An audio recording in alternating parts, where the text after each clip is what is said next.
क्या बोलते बच्चा लोग, सब बढ़िया? चलो लेके आए हैं आज अपन एक नई सीरीज। मैं आपका अपना आरटी सर अपने लिए लेके आए हैं हैलोजन डेरिवेटिव के जेई एडवांस के पीवाईक्यू। ठीक है बच्चों, हम एक सीरीज बनाने जा रहे हैं जिसमें जेई एडवांस के सारे पीवाईक्यू रह गए। तो हमारे केमिस्ट्री का पहला चैप्टर हम स्टार्ट कर रहे हैं हैलोजन डेरिवेटिव, जिसमें जेई एडवांस के अपन पीवाईक्यू चेक करने वाले हैं। तो चलिए शुरुआत करते हैं पहले क्वेश्चन से। बेटा पहला क्वेश्चन अगर देखा जाए तो सबसे पहली बात, ये फर्स्ट क्वेश्चन जो आया था ये जेई एडवांस 2014 में आया था। ठीक है, अच्छा ये क्वेश्चन क्या रहा है देखते हैं। बेटा इस क्वेश्चन का कहना यह है कि the reactivity of compound Z with different hydrogen under the appropriate condition is given below. अच्छा क्या दिया है, एक कंपाउंड दिया है। कंपाउंड कैसे दिया है बच्चों, एक ऐसी रिंग है जिसे हम बेंजीन रिंग कहते हैं। ये ऐसी बेंजीन रिंग है। इस बेंजीन रिंग के ऊपर यहाँ पर क्या लगा है बेटा, OH लगा है। इधर क्या लगा है, C है। फिर C के पास क्या है, CH3 3 टाइम्स, मतलब टर्शियरी ब्यूटिल है बच्चों। ऐसा कंपाउंड लगा है। अच्छा इस कंपाउंड के बाद रिएक्शन में क्या कहा है, चेक करिए। क्या कहा है कि H2 मतलब हैलोजन के साथ रिएक्शन हो रही है। मोनो हैलोजन सब्स्टिट्यूशन होने वाला है। जब H2 के जगह क्या आएगा, I। जब Br आएगा तब डाई हैलोजन, और जब Cl आएगा तब ट्राई हैलोजन। मतलब अगर आयोडीन आता है तो सब्स्टिट्यूशन मोनो हैलोजन होगा, अगर Br आता है तो सब्स्टिट्यूशन डाई हैलोजन होगा, और अगर Cl2 आता है तो सब्स्टिट्यूशन ट्राई हैलोजन होगा। ऐसा भाई साहब का कहना है। और इसके लिए कौन से पैटर्न आप ऑब्जर्व करोगे ये पता करिए। देखिए जेई एडवांस हो चाहे मेंस हो, इसमें सबसे बड़ा टारगेट करिए रॉन्ग ऑप्शन को ढूंढने पर। आपके करेक्ट ऑप्शन ढूंढना आपका टारगेट होना ही नहीं चाहिए, आपका टारगेट होना चाहिए रॉन्ग ऑप्शन ढूंढना। ठीक है, अगर रॉन्ग ऑप्शन मुझे ढूंढना है तो एक एक ऑप्शन को चेक करना पड़ेगा, पर उससे बेहतर है मैं थोड़ा सा कोशिश करूं जो इजीली मुझे मिल पा रहा है। देखिए यहाँ पर क्या कहा है बच्चों, द स्टेरिक इफेक्ट, ठीक है, ऑफ हैलोजन। पहला वाला जो कह रहा है बच्चों, वो पहला वाला ऑप्शन कह रहा है स्टेरिक इफेक्ट। किसका बेटा, हैलोजन का। अच्छा अगर मैं बात आयोडीन की कर रहा हूँ, एक एग्जाम्पल देखिए बेटा, यार हैलोजेंस की सीरीज में सबसे पहले फ्लोरीन आता है, फिर क्लोरीन आता है, फिर ब्रोमीन आता है, फिर आयोडीन आता है। अगर मोनो हैलोजन के लिए लिखा जाए तो आयोडीन की बात होने वाली है। आयोडीन जो होता है, अगर मैं अप टू डाउन बोलूं तो एटॉमिक मास इंक्रीज, तो आयोडीन का एटॉमिक मास इन सभी हैलोजेंस में मैक्सिमम होता है। तो ऑब्वियस है अगर एक आयोडीन लगने वाला है तो एटॉमिक मास भी बढ़ेगा, बराबर है। दो आयोडीन लगेंगे तो और बढ़ेगा। मतलब कहीं ना कहीं ये एटॉमिक मास की वजह से, या हमारे आयोडीन नाम के भैया इस एटॉमिक मास के हिसाब से क्या दिखाएगा भैया, स्टेरिक एंट्रेंस दिखाएगा। स्टेरिक एंट्रेंस मतलब क्या होता है, मास ज्यादा, तो ज्यादा मॉलिक्यूलर मास वाले अगर आ गए तो मॉलिक्यूलर मास बढ़ेगा। मॉलिक्यूलर मास बढ़ेगा, उसकी वजह से जो इफेक्ट देखने मिलता है उस इफेक्ट को स्टेरिक हिंड्रेंस कहते हैं। और बच्चों अगर एक कंपाउंड में से कोई चीज निकल जाए, कोई भी हाइड्रोजन निकले, कुछ भी निकला, और उसकी जगह हैलोजन अगर आ जाए तो वहां पर स्टेरिक हिंड्रेंस होगा, क्योंकि हैलोजन का मास ज्यादा होता है, जिस वजह से यहाँ पर स्टेरिक हिंड्रेंस पॉसिबल है हैलोजन के। तो हैलोजन स्टेरिक हिंड्रेंस तो दिखाएगा, मतलब आंसर ऑप्शन ए तो है ही भाई, हैलोजन की वजह से स्टेरिक हिंड्रेंस तो दिखेगा। पर क्या होता है ये मत भूलिएगा, अपन सवाल कर रहे हैं जेई एडवांस का। जेई एडवांस में एक से ज्यादा ऑप्शंस हो सकते हैं, तो ऑप्शन ए तो क्लियर है, क्योंकि अगर इस कंपाउंड में से मैंने हाइड्रोजन निकाला, हाइड्रोजन का मास होता है 1, हैलोजन रखा तो हैलोजन का मास 1 ग्राम से तो ज्यादा ही है, तो स्टेरिक हिंड्रेंस तो आएगा। किसके वजह से, हैलोजन की वजह से, क्योंकि हाइड्रोजन को निकाल कर ही हैलोजन आने वाला है। दूसरा ऑप्शन देखिए बच्चों, दूसरा क्या है, the steric effect of tertiary butyl group. अच्छा टर्शियरी ब्यूटिल ग्रुप क्या है, यही है, ये वाला है। अब देखिए इस कार्बन के सराउंडिंग में लगा क्या है, CH3 CH3 CH3। पहले CH3 का मास 15 ग्राम, दूसरे का भी 15 ग्राम, तीसरे का भी 15 ग्राम। इमेजिन करो अगर यहाँ से कभी हाइड्रोजन निकाल लिया तो हाइड्रोजन का मास कितना होता है, 1 ग्राम, और उस हाइड्रोजन की जगह हैलोजन रख दिया। तो भैया अगर एक हाइड्रोजन निकाल लिया और उसके जगह हैलोजन रख दिया तो वापस मास क्या हो गया, इंक्रीज हो गया। तो वापस स्टेरिक इंट्रेंस क्या हो गया, बढ़ गया। मतलब इसके हिसाब से भी स्टेरिक इंट्रेंस आएगा, तो ये भी कहना कोई गलत नहीं है। अगर सी को देखते हैं तो सी में क्या लिखा है, electronic effect of phenolic group. अच्छा ये इलेक्ट्रॉनिक इफेक्ट, ये जो शब्द है बेटा इसका क्या मतलब होता है पता है, इलेक्ट्रॉनिक इफेक्ट मतलब रेजोनेंस भी आता है। फिनोलिक ग्रुप बोला है, फिनोलिक ग्रुप मतलब ये बेंजीन रिंग है बच्चों, और इस बेंजीन रिंग के ऊपर OH है बेटा, ये है फिनोलिक ग्रुप। क्या ये इलेक्ट्रॉनिक इफेक्ट दिखा सकता है, चेक करिए। अच्छा ये लोन पेयर है बेटा, अगर ये लोन पेयर यहाँ डोनेट किया तो बॉन्ड यहाँ खुलेगा, बराबर, मतलब लोन पेयर देगा तो पाई बॉन्ड बनेगा, और ये बॉन्ड खुलेगा तो इलेक्ट्रॉन्स आएंगे, मतलब कहीं ना कहीं ये रेजोनेंस शो कर रहा है, शो दी रेजोनेंस। अगर भाई साहब ये रेजोनेंस शो कर रहा है मतलब इनडायरेक्टली ये इलेक्ट्रॉनिक इफेक्ट शो कर रहा है, तो ये भी कहना कोई गलत नहीं है, तो ऑप्शन सी भी मेरा आंसर है। लास्ट वाला जो ऑप्शन है, अगर उस ऑप्शन को मैं देखूं, ऑप्शन डी को, तो भैया डी ऑप्शन क्या कह रहा है, पढ़िए बरा। The electronic effect of tertiary butyl group. अच्छा बच्चों, टर्शरी ब्यूटिल कैसा है, सी है, उसके साथ CH3 है, CH3 है, CH3 है, ये टर्शरी ब्यूटिल है। इलेक्ट्रॉनिक इफेक्ट की बात कर रहे हैं बच्चों। इलेक्ट्रॉनिक इफेक्ट मतलब क्या होता है भाई, रेजोनेंस, बराबर है। इलेक्ट्रॉनिक इफेक्ट मतलब क्या, रेजोनेंस। अच्छा रेजोनेंस के लिए क्या चाहिए, पाई बॉन्ड चाहिए, इसके पास there is no pi bond. अगर इसके पास पाई बॉन्ड प्रेजेंट है ही नहीं तो ये इलेक्ट्रॉनिक इफेक्ट दिखाएगा ही नहीं, मतलब इनडायरेक्टली जो गलत ऑप्शन है वो गलत ऑप्शन कौन सा, ऑप्शन डी। जबकि ऑप्शन ए भी अपना आंसर करेक्ट है, ऑप्शन बी भी करेक्ट है, ऑप्शन सी भी करेक्ट है, पर ऑप्शन डी कैसा है, गलत है, क्योंकि tertiary butyl group electronic effect नहीं दिखाएगा क्योंकि उसके पास पाई बॉन्ड प्रेजेंट नहीं है। तो ये हो गया पहला सवाल बच्चों, जिसके ऑप्शन है ए बी सी, तीनों ऑप्शन अपने करेक्ट है। बात समझ में आ गई। चलिए अब चलते अपन क्वेश्चन नंबर 2 के तरफ। अच्छा क्वेश्चन नंबर 2 अगर देखा जाए बेटा, तो ये क्वेश्चन नंबर 2 आया था जेई एडवांस 2021 में, ठीक है। अच्छा सवाल क्या कह रहा है, सवाल का कहना ये है कि the reaction of Q with PHSNA yield an organic compound, major product होगा जो भी, that gives the positive carrier case। अच्छा ये पहली बात, तो ये कैरियर केस होती क्या है ये पहले तो पता होना चाहिए।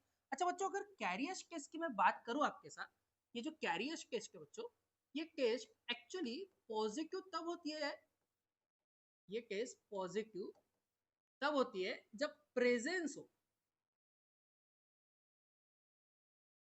पता है किसका, प्रेजेंस ऑफ आयोडीन का, मतलब या आयोडीन की जगह आप फ्लोरीन बोल सकते हो, या क्लोरीन बोल सकते हो, या ब्रोमीन बोल सकते हो, कोई भी आ सकता है इनकी जगह। आयोडीन हो गया, फ्लोरीन हो गया, क्लोरीन हो गया, ब्रोमीन हो गया, मतलब इनडायरेक्टली हैलोजेंस की मैं बात करूँ। या तो फिर प्रेजेंस हो किसका, सल्फर का, या तो प्रेजेंस हो किसका, फॉस्फोरस का।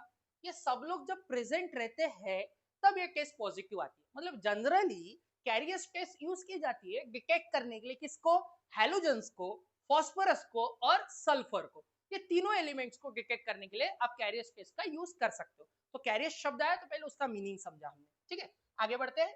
On treatment with Na2O2 followed by addition of BaCl2, the correct option for Q is R।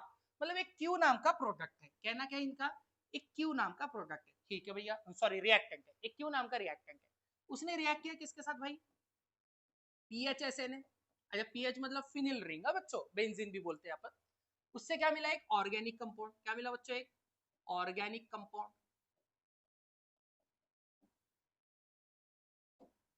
ठीक है बेटा। अच्छा फिर उसके बाद क्या हुआ, ये organic compound that gives the positive carrier case, ये ऑर्गेनिक कंपाउंड ने पॉजिटिव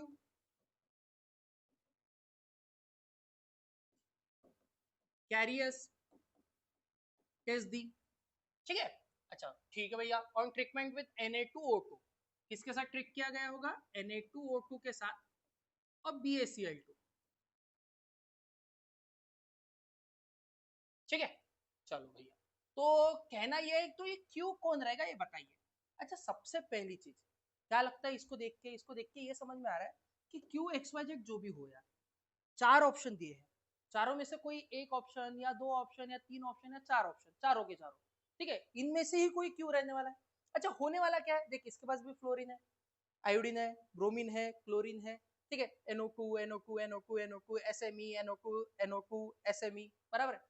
मतलब कहीं ना कहीं ये एक तरीके की सब्स्टिट्यूशन ही है, मतलब यहाँ से कोई हाइड्रोजन निकलेगा, उसके जगह यहाँ से कोई ग्रुप आएगा, बराबर है, यही होने वाला है, सब्स्टिट्यूशन होने वाला है मतलब। अच्छा मुझे एक बात बताइए, अगर मैं क्यू की बात करूँ तो जितने भी मुझे ऑप्शंस दिए वो सभी ऑप्शंस में एरोमेटिक कंपाउंड दिए हैं, बराबर है,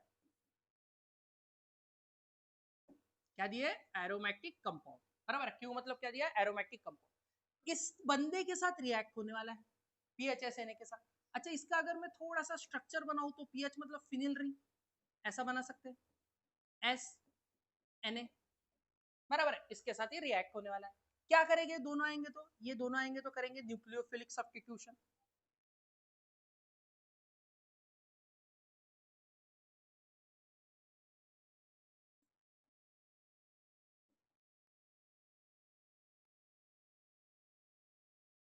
ठीक है, न्यूक्लियोफिलिक सब्स्टिट्यूशन होगा। चलिए इतना तो समझ गया कि सर ये जो भी रिएक्शन हम पढ़ने वाले हैं इसमें न्यूक्लियोफिलिक सब्स्टिट्यूशन होने वाला है।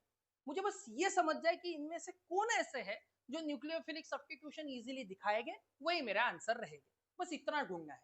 अच्छा, ये कंपाउंड कैसा था बच्चों, ये कंपाउंड कैसा है, aromatic.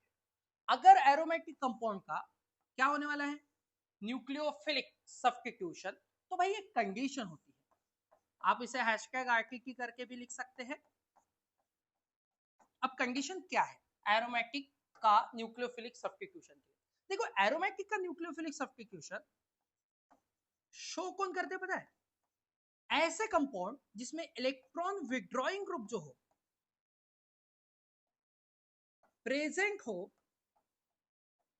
On ortho and para, जिसमें इलेक्ट्रॉन विड्रॉइंग ग्रुप कहां प्रेजेंट हो बच्चों, ऑर्थो एंड पैरा पर, वो जनरली एरोमेटिक का न्यूक्लियोफिलिक सब्स्टिट्यूशन कर सकते हैं, जिसमें क्या प्रेजेंट हो, इलेक्ट्रॉन विड्रॉइंग ग्रुप कहां प्रेजेंट हो, ऑर्थो एंड पैरा पर। अच्छा, इन कंपाउंड्स में अगर मैं ऑब्जर्व करूं तो इन कंपाउंड्स में क्या दिया है बच्चों, NO2 NO2 NO2 NO2 NO2 NO2 दिया है बच्चों। मतलब कहीं ना कहीं ये जो भी NO2 है, ये सभी NO2 क्या है, इलेक्ट्रॉन विड्रॉइंग ग्रुप है।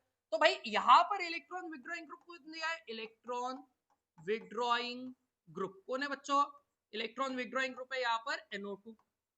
ठीक है, बस इतना ढूंढ लो कि वो NO2 कहां पर ऑर्थो पैरा पर है, जहां ऑर्थो पैरा पर है वहीं पर न्यूक्लियोफिलिक सब्स्टिट्यूशन पॉसिबल होगा और वही मेरा आंसर रहेगा। चलिए चेक करते बच्चों, यहाँ पर अगर देखा जाए तो ये NO2 रहा, ये देखो ये NO2 ये पैरा पर आ गया, यहाँ पर NO2 ये मेका पर, ये भी मेका पर। ठीक है बच्चों, यहाँ पर NO2 ये मेका पर, यहाँ पर NO2 ये पैरा पर आ गया बच्चों। मतलब इनडायरेक्टली पैरा पर NO2 वाले कौन से ऑप्शन ए है और ऑप्शन कौन सा है, डी है। मतलब आंसर एक तो मेरा ऑप्शन ए रहेगा और ऑप्शन कौन सा रहेगा, डी। बी और सी क्यों नहीं हो सकता बच्चों, क्योंकि बी और सी में जो NO2 इलेक्ट्रॉन विड्रॉइंग ग्रुप है वो कहाँ है बच्चों, मेका पर। और आप अगर सब्स्टिट्यूशन की बात करते हो न्यूक्लियोफिलिक सब्स्टिट्यूशन की, तो न्यूक्लियोफिलिक सब्स्टिट्यूशन के लिए इलेक्ट्रॉन विड्रॉइंग ग्रुप प्रेजेंट होना चाहिए ऑर्थो पैरा पर, वही एक्टिवेट करता है न्यूक्लियोफिलिक सब्स्टिट्यूशन को। तो मतलब इलेक्ट्रॉन विड्रॉइंग ग्रुप को ढूंढो, जहां ऑर्थो पैरा पर है वही मेरा आंसर रहेगा, जहां ऑर्थो पैरा पर नहीं है वो मेरा आंसर नहीं रहेगा, क्योंकि वो न्यूक्लियोफिलिक सब्स्टिट्यूशन नहीं दिखा पाएंगे। इस वजह से मैंने इन ऑप्शन में ढूंढा, पहला ऑप्शन और लास्ट ऑप्शन दोनों में पैरा पर NO2 है, NO2 मतलब इलेक्ट्रॉन विड्रॉइंग ग्रुप है, तो ये न्यूक्लियोफिलिक सब्स्टिट्यूशन दिखाएगा। और इस रीजन की वजह से मेरा आंसर रहेगा बच्चों ए और डी, ना कि बी और सी। इज इट क्लियर बेटा? ठीक है, ये हो गया हमारा क्वेश्चन नंबर 2। ठीक है, चलिए आगे देखते हैं नेक्स्ट क्वेश्चन। चलो बच्चों, अब चलते हैं नेक्स्ट क्वेश्चन की तरफ, थर्ड क्वेश्चन। अच्छा, ये क्वेश्चन बहुत ज्यादा इंपॉर्टेंट है, पर्सनली मेरा फेवरेट क्वेश्चन है।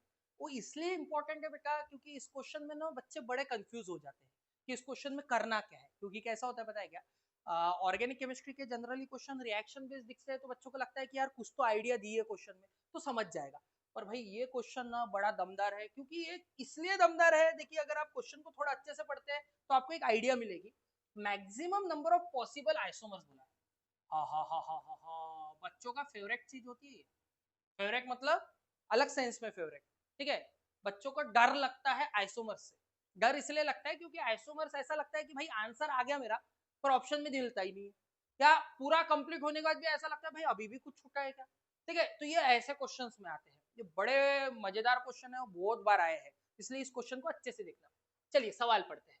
The maximum number of possible isomers including stereo isomers, उसमें स्टीरियो आइसोमर्स भी आप इंक्लूड कर सकते हैं, which may be formed on monobromination of 1-methyl cyclohexane।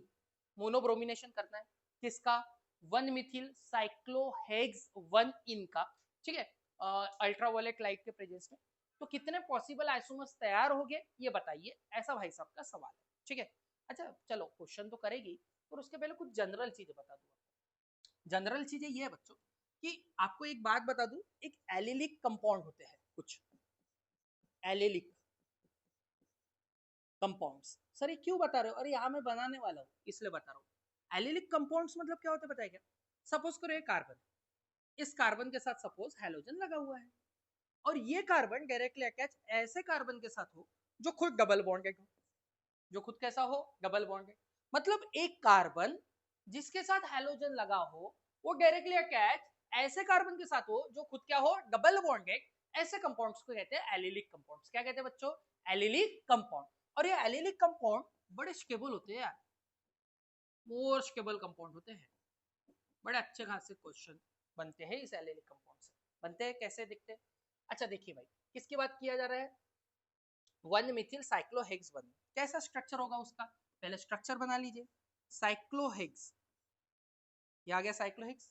1 Mithil, ये अगर फर्स्ट पोजीशन मैंने ली, इस पे मिथिल है, ये लो लगा दिया मिथिल, उसी पर डबल बॉन्ड, क्योंकि साइक्लोहेक्स 1 इन बोला है तो ये स्ट्रक्चर रहेगा 1 मिथिल साइक्लोहेक्स 1 इन का, बराबर। इसी का काम करना है, इसी की रिएक्शन करना है। अच्छा मुझे एक बात बताइए, ब्रोमिनेशन कहा, आपको पता है ब्रोमिनेशन मतलब Br2 किसके प्रेजेंस में रिएक्ट करने कहा भाई साहब ने? अल्ट्रावायलेट लाइट के प्रेजेंस में। अपन इस क्वेश्चन को ना थोड़ा सा टुकड़ों टुकड़ों में कर करके देखेंगे ताकि आपको समझ में इजीली आ जाए। तो ब्रोमिनेशन अल्ट्रावायलेट लाइट के प्रेजेंस में करना है। पता है ये क्या करते हैं? ये भाई साहब करते हैं फ्री रेडिकल सब्स्टिट्यूशन। क्या करते हैं? Free radical substitution. तो पहला काम क्या करिए, फ्री रेडिकल बना ही लीजिए, क्योंकि फ्री रेडिकल सब्स्टिट्यूशन करने वाला है मतलब फ्री रेडिकल तो बनने वाला है। मोर स्टेबल फ्री रेडिकल जितने पॉसिबल आपसे हो सकते हैं सब बना लो, ठीक है। उससे आपको आइडिया लगेगा ब्रोमीन कहाँ कहाँ पर लगने वाला है और क्या सचमुच उससे आइसोमर्स बनेंगे या नहीं बनेंगे, सारी आइडिया आपको उससे लग जाएगी। चलिए करते हैं। अगर बच्चों ये कंपाउंड मैंने लिया, कौन सा बाबा? 1 मिथिल साइक्लोहेक्स 1, ऐसा कंपाउंड है बच्चों, ऐसा, ठीक है। चलिए इसका क्या क्या जुगाड़ अपन बना सकते हैं, अपन हर जुगाड़ को ट्राई करेंगे, ठीक है। तो मोर स्टेबल्स की तरफ मैं जा रहा हूं पहले आपके साथ। अच्छा ये रहा डबल बॉन्ड। अच्छा एलिलिक कंपाउंड्स क्या होते हैं? एलिलिक कंपाउंड्स मतलब ऐसे कार्बन जो डबल बॉन्डेड है, उसके बाद का जो नेक्स्ट कार्बन है वो फंक्शनल ग्रुप के साथ अटैच हो। और इसी का अगर मैं फ्री रेडिकल आपको तैयार करके दूं तो मैं ऐसा कर सकता हूँ। देखिए कार्बन कार्बन डबल बॉन्ड है, इसके बाद का जो नेक्स्ट कार्बन है जिसके साथ हेलोजन लगा था वहां पर क्या आया होगा? Free radical. ये एलिलिक का फ्री रेडिकल कि डबल बॉन्डेड कार्बन के पास का जो नेक्स्ट कार्बन है वो फ्री रेडिकल के फॉर्म में रहेगा, ऐसा रहेगा, बराबर है। अच्छा तो डबल बॉन्डेड कार्बन कौन सा है? ये रहा डबल बॉन्डेड कार्बन, मस्त पिंकी पिंकी पिंक कलर से दिखा देते हैं। इसके पास का जो नेक्स्ट कार्बन है, नेक्स्ट कार्बन इसके पास का कौन सा है? एक सर ये भाई साहब है, और ये भाई साहब है, और ये भाई साहब है। मतलब ये 3 भाई साहब पर फ्री रेडिकल बना सकते हो आप एलिलिक के हिसाब से। तो बनाओगे तो स्ट्रक्चर कैसा दिखेगा सोचिए बड़ा। पहला स्ट्रक्चर ऐसा दिखेगा बच्चों, देखिए CH2 free radical. Sir CH3 था ना? अरे बाबा एक H निकला इसलिए तो फ्री रेडिकल बनाया। यहाँ पर कैसे दिखेगा बेटा?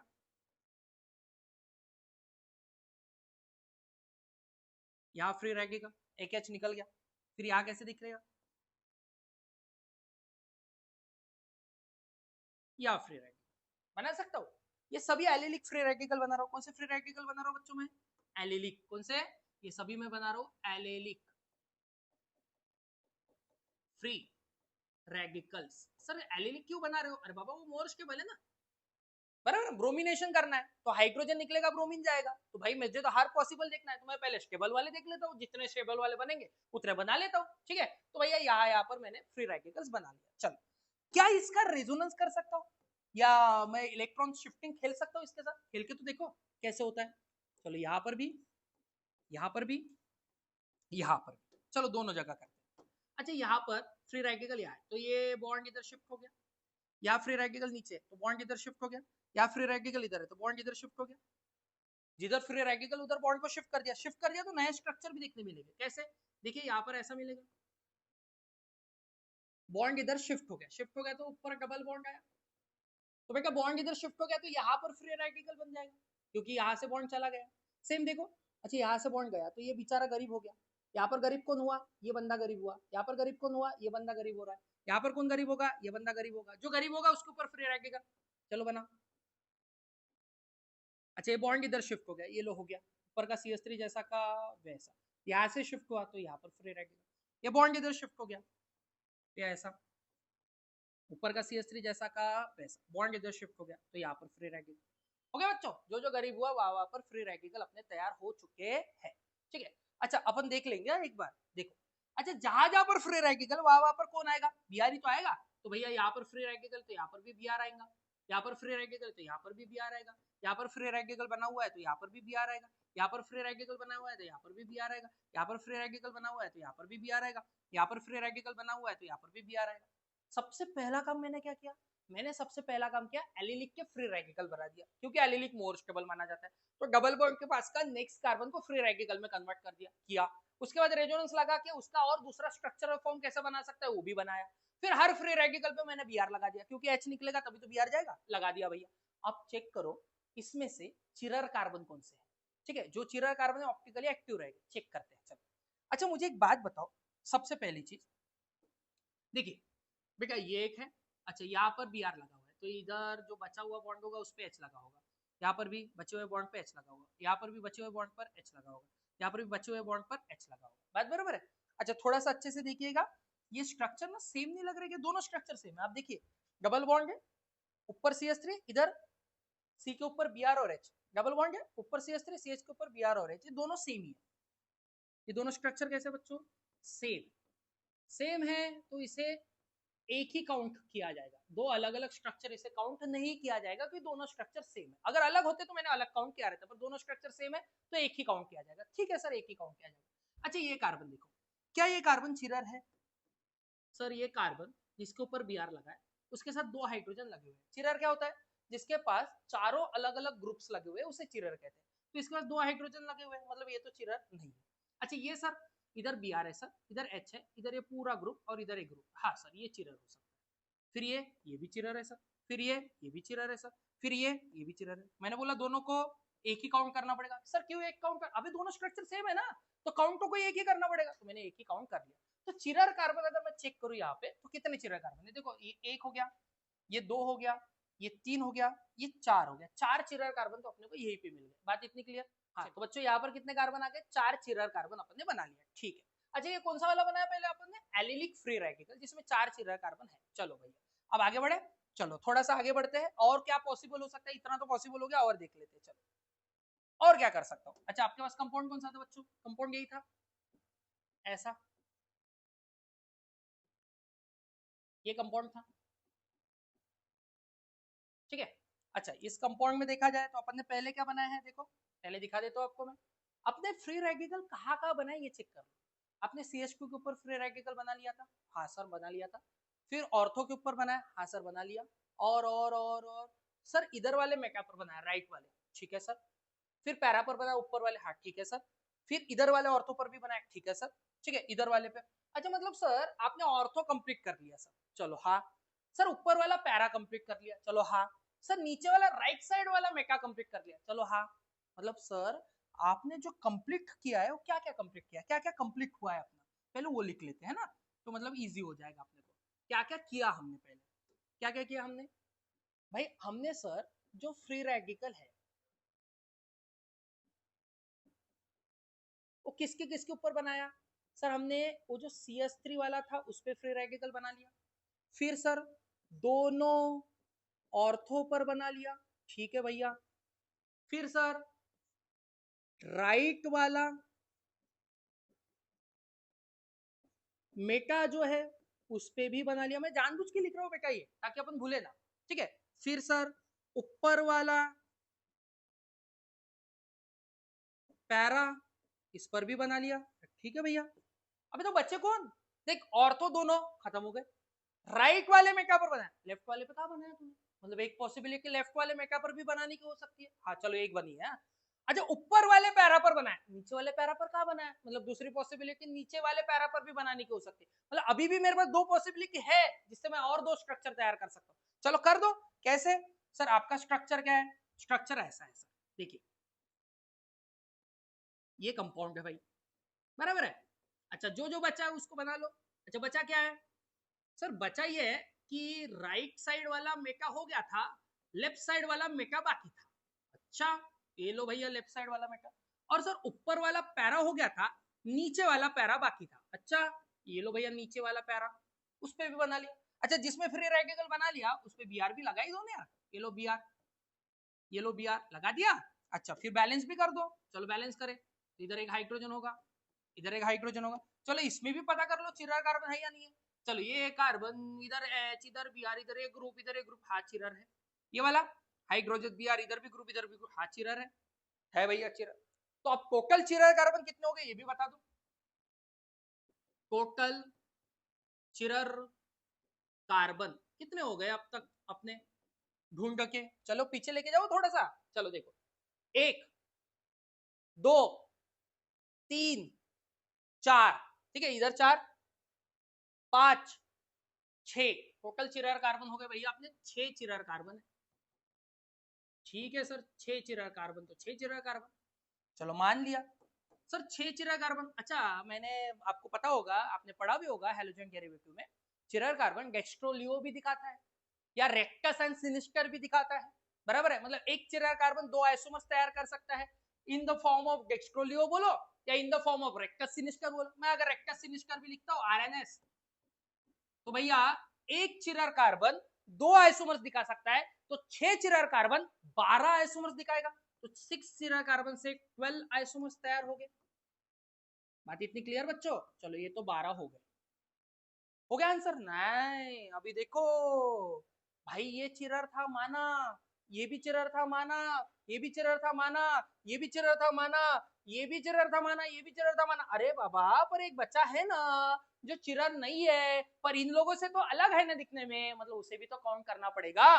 तो ये सभी आइसोमर्स 12 आइसोमर्स चिरर कार्बन के हैं, प्लस एक ऐसा है आइसोमर्स जो अचिरर कार्बन का भी है, बराबर है, उसे भी तो काउंट करना पड़ेगा क्योंकि टोटल पूछा है ना बच्चों, सिर्फ थोड़ी ना स्टेरियो वाले पूछे हैं, टोटल पूछे हैं। तो टोटल पूछे तो चिरर वाले भी लिखना पड़ेगा और अचिरर वाले भी लिखना पड़ेगा, तो टोटल करना पड़ेगा। तो 12 + 1 टोटल कितना हो गया बच्चों? 13 आइसोमर्स। मतलब इसमें जो आंसर आएगा वो कितना आएगा? 13 आइसोमर्स आंसर आएगा। मतलब 1 मिथिल साइक्लोहेक्स से टोटल 13 आइसोमर्स बनेंगे। मतलब समझ में आई बात? और प्लीज बच्चों इसको ना थोड़ा सा अच्छे से करना, इस क्वेश्चन को इसलिए करना क्योंकि इस क्वेश्चन के आंसर बहुत सी जगह पर गलत दिए हैं, मैं क्लियरली कह रहा हूं आपको, इसलिए अच्छे से करना, ठीक है। तो सबसे पहले मैं थोड़ा सा रिकॉल आपको करवा दूं, क्या किया हमने, उसने बोला आइसोमर्स निकालो, किसका? 1 मिथिल साइक्लोहेक्स 1 इनका। हमने बोला कि एलिलिक वाला मोर स्टेबल, तो सबसे पहले मैंने एलिलिक फ्री रेडिकल्स बना लिए, फिर एलिलिक फ्री रेडिकल्स का रेजोनेंस का फॉर्म करके उसके क्या डिफरेंट स्ट्रक्चर्स बन सकते थे वो भी बना लिए। ये दोनों स्ट्रक्चर सेम बने इसलिए इसको एक ही काउंट कर लिया, ठीक है। और फिर चिरर कार्बन ढूंढने की रेस में भागना चालू कर दिया, तो इधर मेरे को 4 चिरर कार्बन मिले। फिर मैंने सोचा बचा क्या है भाई, तो भाई खत्म क्या हुआ था, CH3 पर फ्री रेडिकल बन गया था, दोनों ऑर्थो खत्म हो गए थे, राइट वाला मेका खत्म हो गया था, ऊपर वाला पैरा खत्म हो गया था, मतलब लेफ्ट वाला मेका बाकी था और नीचे वाला पैरा बाकी था, मैंने उसका भी बना दिया, उसमें भी चिरर ही मिले, तो टोटल मेरे को 6 चिरर कार्बन मिले। एक चिरर से 2 आइसोमर्स मिलते तो 6 से 12 मिलेंगे, और एक जो अचिरर वाला बचा था उसको काउंट कर लिया, तो 12 और 1 कितना हो गया बच्चों? 13, तो टोटल आइसोमर्स मिलेंगे 13। क्लियर है बच्चों? आई होप आपको समझ में आया हो। और एक काम याद रखिएगा, फटाफट स्क्रीनशॉट लेते चलिएगा, ओके।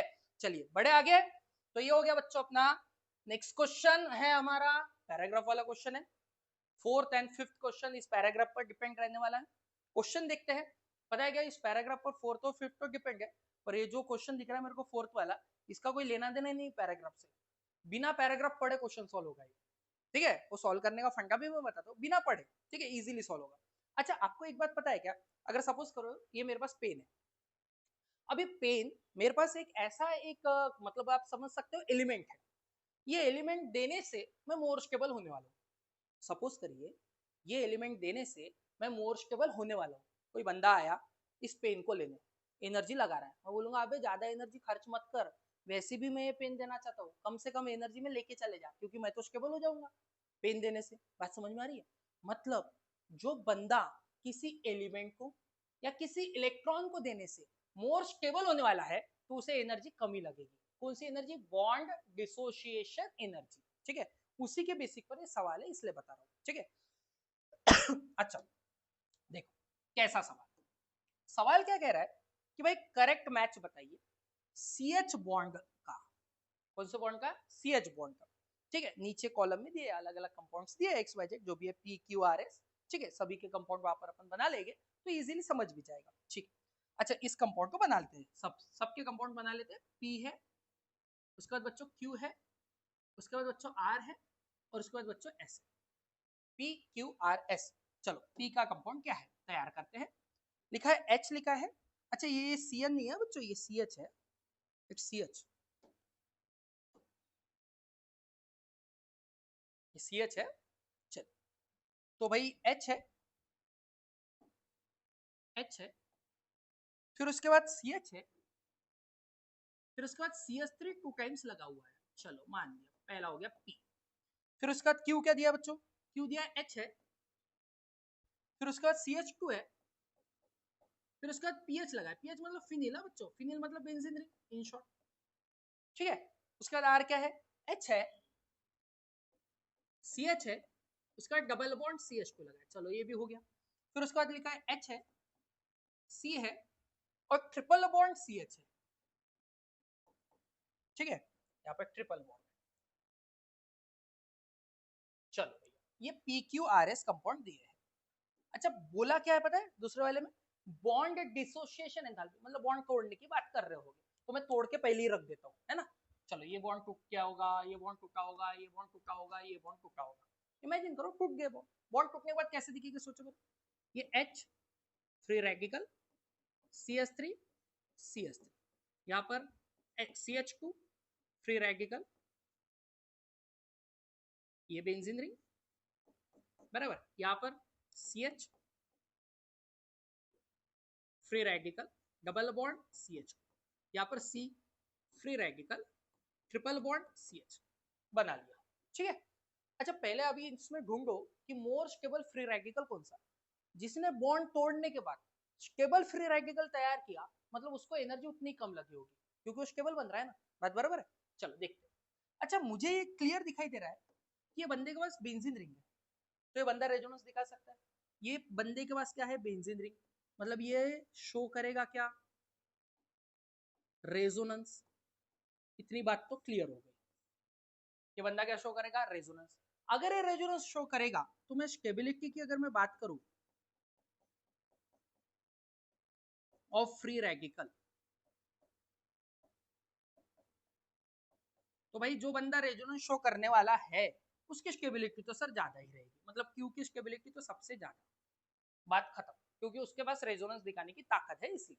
अच्छा दूसरी बात सर बच्चे कौन से बच्चे? सर पी, आर और एस। अच्छा पी में अगर ये फ्री रेडिकल कंटेनिंग कंपाउंड है तो इसके पास का पहला कार्बन अल्फा, ये भी पहला कार्बन अल्फा, ये फ्री रेडिकल कंटेनिंग, इसके पास का पहला कार्बन अल्फा, ये फ्री रेडिकल कंटेनिंग, तो इसके पास का पहला कार्बन अल्फा। तो इस अल्फा, इसके पास कितने अल्फा हाइड्रोजन? 6 अल्फा हाइड्रोजन है बच्चों। इसके पास कितने अल्फा हाइड्रोजन? इसके पास 2 अल्फा हाइड्रोजन है बच्चों। इसके पास कितने अल्फा हाइड्रोजन? इसके पास 1 अल्फा हाइड्रोजन है बच्चों। और आई होप कि आपने एक चीज पढ़ी होगी कभी, एक चीज तो पढ़ी होगी। पता है कौन सी चीज बोल रहा हूं मैं बोल रहा हूं stability is directly proportional to the number of alpha hydrogen. I hope कि ये चीज आपने पढ़ी होगी, stability of free radical is always directly proportional to the number of alpha hydrogen, मतलब जिसके पास जितने ज्यादा अल्फा हाइड्रोजन उतना ज्यादा स्टेबल। अच्छा किसके पास ज्यादा अल्फा हाइड्रोजन? क्योंकि उतना ज्यादा हाइपर कॉन्जुगेशन दिखा सकता है, बराबर है। अच्छा किसके पास अल्फा हाइड्रोजन ज्यादा है? चेक करिए। सर इसके पास 6 है, सर इसके पास 2 है, उसके पास 1 है। 6 वाला ज्यादा स्टेबल, फिर उसके बाद सर 2 वाला ज्यादा स्टेबल, फिर उसके बाद सर 1 वाला। तो स्टेबिलिटी ऑफ फ्री रेडिकल का ऑर्डर अपने पास तैयार है। क्यू मोर स्टेबल, पी के कंपैरिजन में पी मोर स्टेबल, आर के कंपैरिजन में आर मोर स्टेबल, एस के comparison because of the alpha hydrogen, जिसके बाद जितने ज्यादा अल्फा हाइड्रोजन उतना ज्यादा स्टेबल, ऐसा बोला जाता है। बात बराबर है। चलो पर सर हमें तो क्वेश्चन में स्टेबिलिटी पूछा ही नहीं है, हमें तो क्वेश्चन में बॉन्ड डिसोसिएशन एंथैल्पी पूछा। अरे हाँ होगा, रुको। अच्छा स्टेबिलिटी जिसकी ज्यादा, मतलब उसको तोड़ने के लिए उतनी ही कम एनर्जी लगी होगी। कैसे? स्टेबिलिटी स्टेबिलिटी जिस फ्री रेडिकल की ज्यादा, मतलब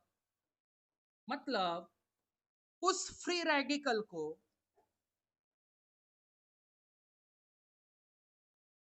बनाने के लिए उतनी ही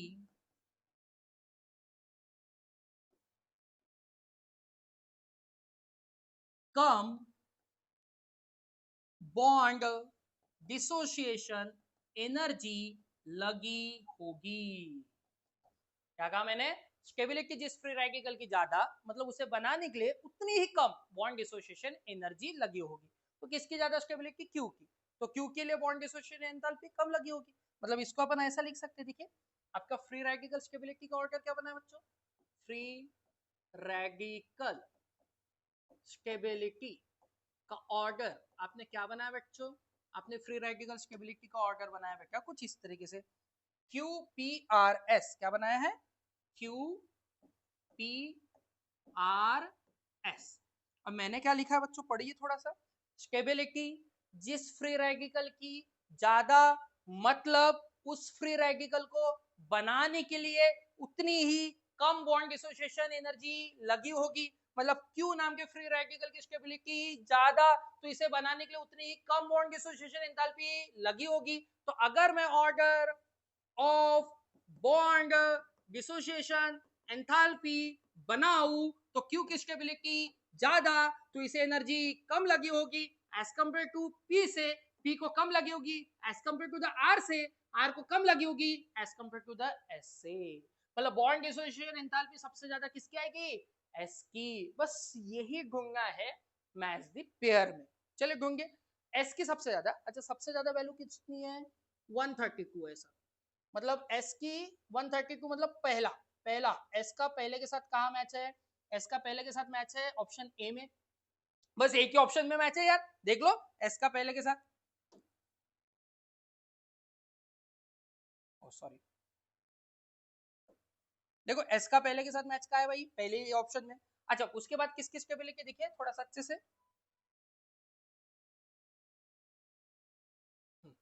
एस की सबसे ज्यादा, उसके बाद आर की सबसे ज्यादा। अच्छा एस की सबसे ज्यादा, तो एस का मैच आ गया ए के साथ, मतलब पहले के साथ। एस का मैच आ गया पहले के साथ, ठीक है, क्योंकि पहली वैल्यू सबसे ज्यादा है। उसका थोड़ी सी कम वैल्यू किसकी है? कौन सी है? 2 नंबर की, सेकंड नंबर की। अच्छा सेकंड नंबर की थोड़ी सी कम, तो आर वाला आएगा सेकंड नंबर के साथ मैच करने, आर वाला। तो एस वाला पहले के साथ हो गया, आर वाला सेकंड के साथ, आर वाला सेकंड के साथ, आर वाला सेकंड के साथ, ठीक है। उसके बाद कौन? पी वाला, पी वाले की आर से कम। अच्छा थर्ड वाला चलो ढूंढो। 10110 से थोड़ी कम, 95। कौन सा वाला? पी वाला। तो पी वाला आएगा थर्ड के साथ। पी वाला किसके साथ आएगा बच्चों? थर्ड के साथ, ठीक है। और सबसे कम किसकी? क्यू की। तो सबसे कम वैल्यू कौन सी है? 88 है। ये किसके साथ मैच करना है? क्यू के साथ। किसके साथ मैच करना है? क्यू के साथ। 88 नंबर कौन सा है? 88 कौन सा नंबर पर है? फोर्थ नंबर पर है, फोर्थ नंबर पर है। तो भैया मैचिंग क्या हो गई? एस की 1 के साथ, आर की 2 के साथ, पी की 3 के साथ, क्यू की 4 के साथ। देख लो भैया, देखो एस की 1 के साथ, आर की 2 के साथ, क्यू की 4 के साथ, पी की 3 के साथ। मतलब ऑप्शन अपना बन गया ए, क्योंकि ए ऑप्शन में करेक्ट मैच दिया है बॉन्ड डिसोसिएशन एंथैल्पी का। तो ये हो गया बच्चों फोर्थ क्वेश्चन अपना सॉल्व। तो इस क्वेश्चन को कैसे सॉल्व किया बच्चों? बॉन्ड डिसोसिएशन एंथैल्पी बोला था, मैंने डिसोशिएट कर कर पहले फ्री रेडिकल तैयार कर दिए। जो सबसे स्टेबल फ्री रेडिकल होगा, मतलब उसे बनने के लिए उतनी कम एनर्जी लगेगी, बराबर है। तो स्टेबिलिटी ऑफ फ्री रेडिकल पता कर लीजिए, जिसकी स्टेबिलिटी ज्यादा उसे एनर्जी कम लगी होगी। बात खत्म, इनवर्स रिलेटेड मारिए और आपको मैच द पेयर हो जाएगा। समझ में आई बात बच्चों? चलिए अब बढ़ते हैं नेक्स्ट क्वेश्चन की ओर। नेक्स्ट क्वेश्चन उसी पे है बच्चों, मतलब उसी पैराग्राफ पे क्वेश्चन। पर इस क्वेश्चन को सॉल्व करने के बाद वो पैराग्राफ का यूज तो होगा, पर कुछ कुछ चीजों में वो पैराग्राफ यूज किए बिना ही क्वेश्चन सॉल्व हो जाएगा। देखिए कैसे, मैं बताता हूँ। अच्छा पहला सवाल क्या है बच्चों? क्या लिखा है देखिए क्वेश्चन में कि for the following reaction CH4 नाम का गैस है Cl2 नाम के गैस के साथ रिएक्ट हो रहा है लाइट के प्रेजेंस में, CH3Cl मिला और HCl। द करेक्ट स्टेटमेंट बताइए। इसके लिए क्या करेक्ट स्टेटमेंट होगा ये बताइए। पहला स्टेटमेंट पढ़ते हैं। पहला स्टेप क्या लिखा है? Initiation step is exothermic with delta H naught is equal to -58 kilo calorie per mole. Initiation step. अच्छा इनिशिएशन में क्या होता है? सबसे पहले इनिशिएशन, ये स्टेप करती क्या है? इनिशिएशन में फॉर्मेशन होता है बच्चों। किसका फॉर्मेशन होता है पता है? फ्री रेडिकल का। किसका फॉर्मेशन होता है? फ्री रेडिकल का फॉर्मेशन इनिशिएशन स्टेप में टेक प्लेस करता है बच्चों। ठीक है सर। अच्छा, ये इनिशिएशन स्टेप में फ्री रेडिकल बनने वाला है मतलब। चलो, अच्छा इसके पहले आपको एक मतलब एक पॉइंट बता दो जो बड़े काम का है, बहुत काम में आएगा आपका। देखिए एक बात याद रखना, जब बात होगी बॉन्ड डिसोसिएशन की, किसकी बात होगी बच्चों? Bond dissociation. और जब बात होगी बॉन्ड एसोसिएशन, तो बेटा जब बात ना बॉन्ड डिसोसिएशन की होगी, मतलब तोड़ने की बात होगी, तो ये प्रोसेस हमेशा एंडोथर्मिक होगी, क्योंकि तब एनर्जी लगेगी। और जब एसोसिएशन की बात होगी, मतलब बॉन्ड को जोड़ने की बात होगी, तब वो प्रोसेस एक्सोथर्मिक होगी, क्योंकि तब एनर्जी निकलेगी। और एंडो के वक्त साइन हमेशा दिखाया जाएगा बच्चों पॉजिटिव, और एक्सो के वक्त साइन दिखाया जाएगा हमेशा नेगेटिव। सीधी बात है, बॉन्ड तोड़ना है और दो दोस्त है, दो बेस्ट फ्रेंड है, ठीक है, आपको उसके बीच में झगड़ा लगाना है। तो झगड़ा लगाने के लिए भैया कुछ तो खुरापती आइडिया दिमाग में लाना पड़ेगा, और वो खुरापती आइडिया वहां पर झगड़ा लगाने के वक्त एनर्जी के साथ यूज करना पड़ेगा। मतलब किसी चीज का अगर बॉन्ड तोड़ना है, अगर पेन को मुझे तोड़ना है तो एनर्जी लगेगी ना बे। तो बॉन्ड तोड़ने के लिए एनर्जी लगती है, मतलब एनर्जी ऐड होती है, और एनर्जी ऐड होने वाली रिएक्शन एंडोथर्मिक वाली जाती है। और जहां बॉन्ड जुड़ता है वहां एनर्जी रिलीज होती है, और उस प्रोसेस को एक्सोथर्मिक बोला जाता है। साइन नेगेटिव, बराबर। चलिए पढ़िए। इनिशिएशन मतलब फॉर्मेशन ऑफ क्या? Free radical. ये रिएक्शन लिखिए। अच्छा, मैं ये रिएक्शन में CH4 लिखा है, उसको लिख लेता हूँ। ये ऐसा CH4 है, ठीक है। इनिशिएशन मतलब फॉर्मेशन ऑफ फ्री रेडिकल। चलो कैसा रेडिकल फॉर्म होगा? ये बॉन्ड है, बॉन्ड पर दो इलेक्ट्रॉन है बच्चों। ये बॉन्ड हो गया टूका टूका, तो ये एक इलेक्ट्रॉन हाइड्रोजन की तरफ, एक इलेक्ट्रॉन कार्बन की तरफ, तो बनेगा कैसा बच्चों? देखो ऐसा बनेगा। ये आ गया, ये आ गया। अरे तो बाबा यहाँ पर आपने फ्री रेडिकल बनाने के लिए बॉन्ड को क्या कर दिया? तोड़ा ना। तोड़ा मतलब क्या हुआ? तोड़ा मतलब क्या हुआ? एनर्जी लगी। एनर्जी लगी मतलब क्या? एंडोथर्मिक। एंडोथर्मिक मतलब साइन क्या आएगा एनर्जी के वैल्यू का? पॉजिटिव, क्योंकि सर आपने बॉन्ड को तोड़ा है फ्री रेडिकल बनाने के लिए, मतलब एनर्जी ली है। एनर्जी ली है तो साइन कौन सा आएगा? पॉजिटिव। अब इस गधे ने ऑप्शन ए में देखो क्या बोला, इनिशिएशन स्टेप इज एक्सोथर्मिक। अबे इनिशिएशन में तो फॉर्मेशन हो रहा है फ्री रेडिकल का, उसके लिए तो एनर्जी लगती है, तो एक्सोथर्मिक तो नहीं, वो एंडोथर्मिक रहेगा। तो ऑप्शन ए हो गया अपना गलत। वैल्यू पढ़ने की जरूरत ही नहीं, पहले ही गलत हो गया वो, है ना। तो ऑप्शन ए तो अपना आंसर नहीं हो सकता बच्चों। मैं बार बार एक ही चीज कहता हूँ, सही आंसर ढूंढने से ज्यादा बेहतर और ज्यादा आसान काम है गलत ऑप्शन ढूंढो, ठीक है, वो ज्यादा इजी रहेगा आप लोगों के लिए। चलिए नेक्स्ट क्वेश्चन क्या है? Propagation step involving CH3 formation is exothermic with delta H naught is equal to -2 kilo calorie per mole. Propagation step. अच्छा, प्रोपोगेशन स्टेप में क्या होता है? प्रोपोगेशन स्टेप में बॉन्ड बनाना पड़ता है। कैसे? CH3 फ्री रेडिकल का Cl फ्री रेडिकल। अरे बाबा, पर CH3 फ्री रेडिकल का बॉन्ड अगर बनाना है तो पहले CH3 फ्री रेडिकल तैयार भी तो करना पड़ेगा ना, तभी तो बॉन्ड बनेगा। और CH3 फ्री रेडिकल तैयार करने के लिए एनर्जी लगने वाली है, रिलीज थोड़ी ना होने वाली है। मतलब प्रोपोगेशन स्टेप की अगर मैं बात करूं, किसकी बात करूं बच्चों?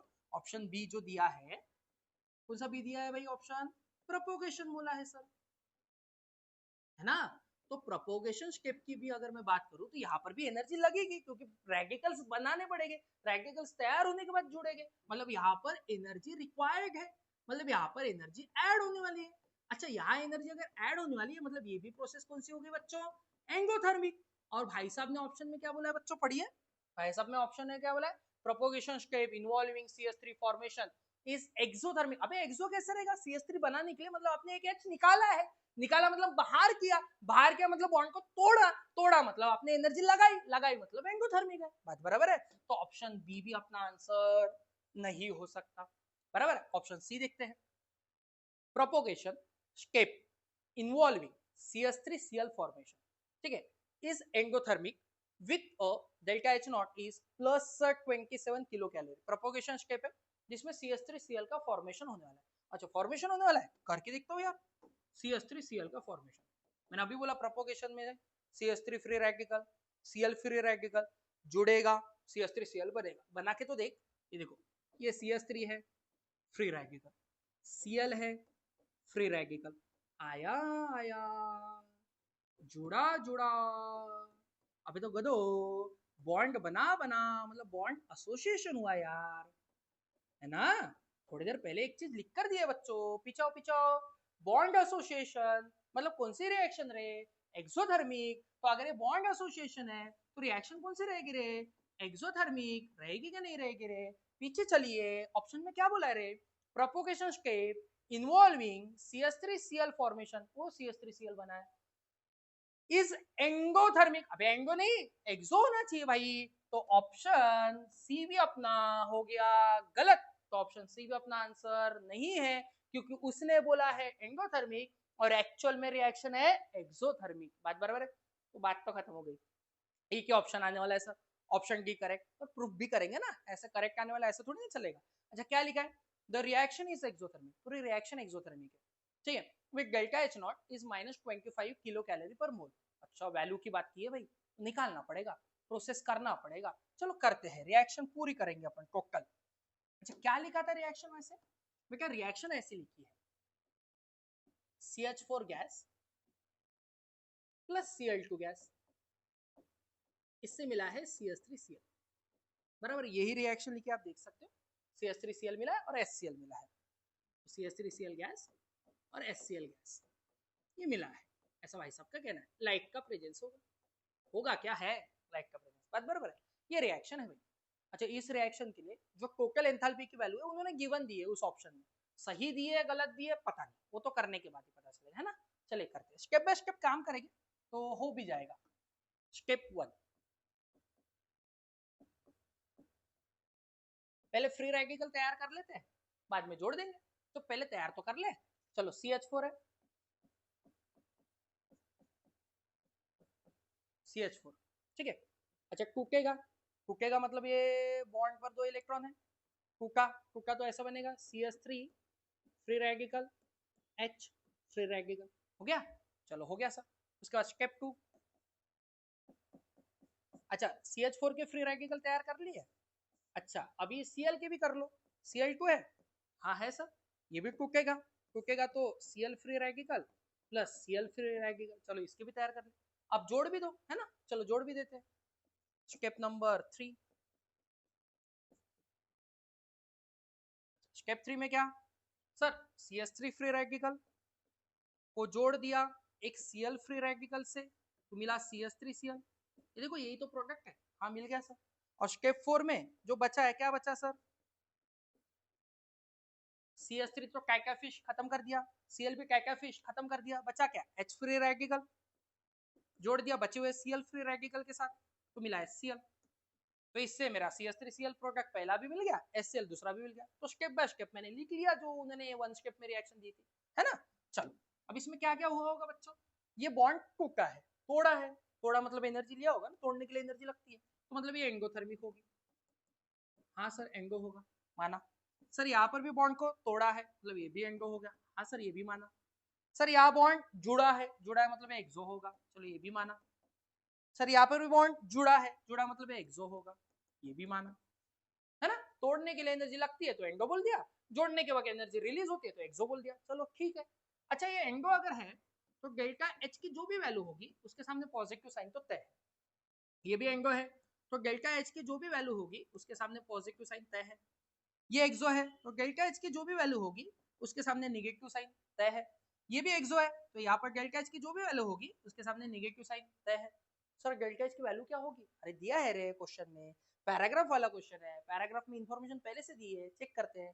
ये किसकी बात कर रहा है, CH4 को तोड़ने की। चलो आगे, चलो चलो चलो, कहा गया, पीछे पीछे पीछे, हाँ देख रहे, ये देखो CH3Cl, ये देखो CH3H, इसकी दिखे, ये देखो CH4 है ना, इसकी एनर्जी कितनी दी है, 105 दी है बच्चों, 105 दी है सर, लिख लेते 105 किलो कैलोरी पर मोल यूनिट है उसका।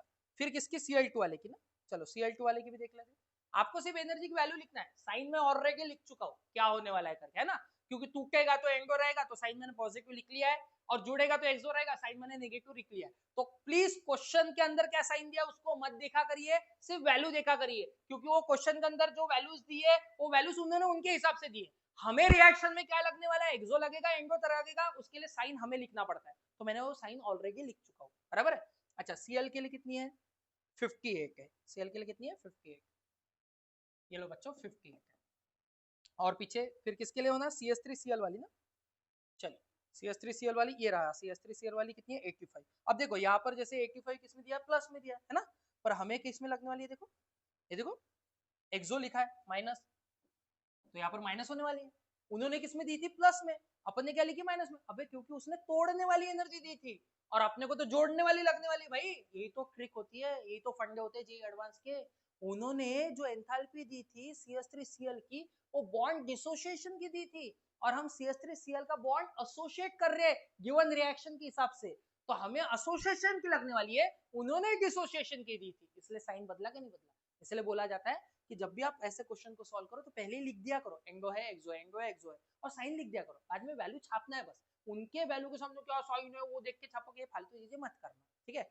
अच्छा यह क्या लिखा है, HCl, अच्छा HCl वाली दी है क्या, देखते हैं दी तो होगी, हाँ दी है HCl वाली 103, देखो यहाँ पर 103 भी पॉजिटिव में दिया है, पर हमें रिएक्शन के हिसाब से हमारी किस में कन्वर्ट हो जाएगी, वो नेगेटिव में हो जाएगी, यही तो फंडा है, बात बराबर है। अब देखो अपने को रिएक्शन की एंथैल्पी निकालनी है बच्चों, रिएक्शन की एंथैल्पी, तो रिएक्शन की एंथैल्पी कैसे निकालेगी, टोटल एंथैल्पी, चलो स्टेप बाय स्टेप जितने भी चारों स्टेप है, चारों स्टेप की एनर्जी को टोटल कर दो, इसका है 105 है, प्लस इसका 58 है, ठीक है, माइनस ये क्या है 85 है, फिर उसके बाद माइनस 103 है, इसे सॉल्व करिए, आपका आंसर बराबर यही आएगा बच्चों जो यहाँ पर दिया, कितना -25 किलो कैलोरी पर मोल, आप सॉल्व करके चेक कर सकते हैं, बराबर है, ये आंसर आएगा बच्चों, तो आंसर तो सही आ गया सर। और दूसरी बात यहाँ पर अगर आप देखो जो साइन कौन सा है रे, माइनस साइन है, और माइनस साइन कब आता है रे, जब वो एक्सोथर्मिक होती है, मतलब ओवरऑल रिएक्शन जो ओवरऑल पूरी रिएक्शन वो एक्सोथर्मिक है, क्योंकि माइनस साइन आया, और आंसर क्या है 25, तो भैया ये ऑप्शन डी में लिखा है ना, तो इसलिए आंसर रहेगा अपना ऑप्शन डी।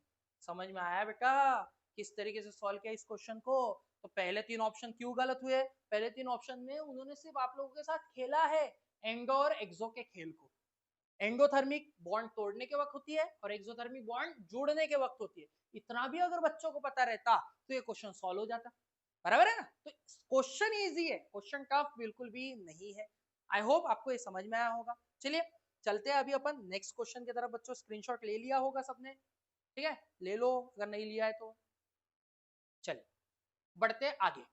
अच्छा क्या क्वेश्चन है बच्चों, देखिए वेट परसेंटेज वाला क्वेश्चन है, ठीक है, क्वेश्चन ऐसा है कि the wait percentage of hydrogen in Q, और क्यू मेरा प्रोडक्ट है, क्यू क्या है प्रोडक्ट, मतलब प्रोडक्ट बनाना पड़ेगा तभी हाइड्रोजन का परसेंटेज पता चलेगा, ठीक है, formed in the following reaction sequences, sequence दिया रिएक्शन में, उसके हिसाब से क्यू जो भी बनेगा उसमें उस क्यू का हाइड्रोजन, मतलब क्यू में हाइड्रोजन का परसेंटेज क्या रहेगा पता करिए, ऐसा सवाल है, चलिए पहले क्यू बना तो लेते हैं फिर पता कर लेंगे। अच्छा भाई लिखा ऐसा है बेंजीन रिंग है, और उस बेंजीन रिंग के ऊपर सबसे पहले तो Cl लिखा है, ठीक है सर, तो उसके बाद लिखा है NaOH, NaOH एरो के ऊपर लिखा है बच्चों 623 केल्विन का टेम्परेचर है और 300 एटमॉस्फेरिक प्रेशर है, ये जैसे ही लिखा ना तो तुम्हारे दिमाग में क्लिक होना चाहिए, यहाँ पर ये क्लोरोबेंजीन से फिनॉल वाला रिएक्शन है कहीं ना कहीं, ये कहीं ना कहीं गाउस प्रोसेस का पहला स्टेप है, अगर याद होगा गाउस प्रोसेस कैसा करता था पता है, काम काम ऐसा कुछ होता था, बॉन्ड कैसे टूटेगा, इसमें O का चार्ज क्या है निगेटिव, यहाँ पर Cl का चार्ज क्या है निगेटिव, Cl जाएगा ONA की जगह, ONA आएगा Cl की जगह, तो कंपाउंड कुछ ऐसा तैयार हो गया, बेंजीन रिंग आ गई, और उस बेंजीन रिंग के ऊपर क्या आ गया ONA, सोडियम फिनॉक्साइड ये तैयार हो गया। उसका सेकंड चीज क्या लिखा है, कॉन्सेंट्रेटेड H2SO4 पहले डालिए और उसके बाद HNO3 ऐड करिए, देन लिखा है, देखिए आप देख सकते हो एंड देन लिखा है, आप पहले कॉन्सेंट्रेटेड H2SO4 डालिए उसके बाद आप HNO3 डालिए, तो पहले सल्फ्यूरिक एसिड डाल तो देता हूँ, बाद में देखेंगे क्या करना है ना, चलिए यही कंपाउंड को लिख रहा हूँ बच्चों, जो भी है कैसा है बेंजीन रिंग है, उस बेंजीन रिंग के ऊपर क्या बेटा ONA है ना, ठीक है, सल्फ्यूरिक एसिड, अच्छा सल्फ्यूरिक एसिड है मतलब इनडायरेक्टली H+ तो है, तो ऐसा कुछ है HSO3H, ऐसा लिख सकते हो H2SO4 SO3 की जगह SO4 है ना, या तो फिर आप और इजी लिखना है आपको, इजीली समझने के लिए तो ऐसा लिख दीजिए HOSO3H, ऐसा भी लिखते हैं बहुत से बुक्स में, ऐसा भी लिख सकते हो, कोई इशू नहीं, ठीक है। अच्छा मुझे एक बात बताओ, ये एसिड है तो ऑब्वियस एच प्लस देगा, मैं नहीं भाई, अरेनियस भैया कहते थे। तो एच प्लस का चार्ज क्या होता है, पॉजिटिव। यहाँ पर एन का चार्ज क्या है, पॉजिटिव। एन जाएगा एच की जगह, एच आएगा एन की जगह, तो बनेगा बेटा कुछ ऐसा,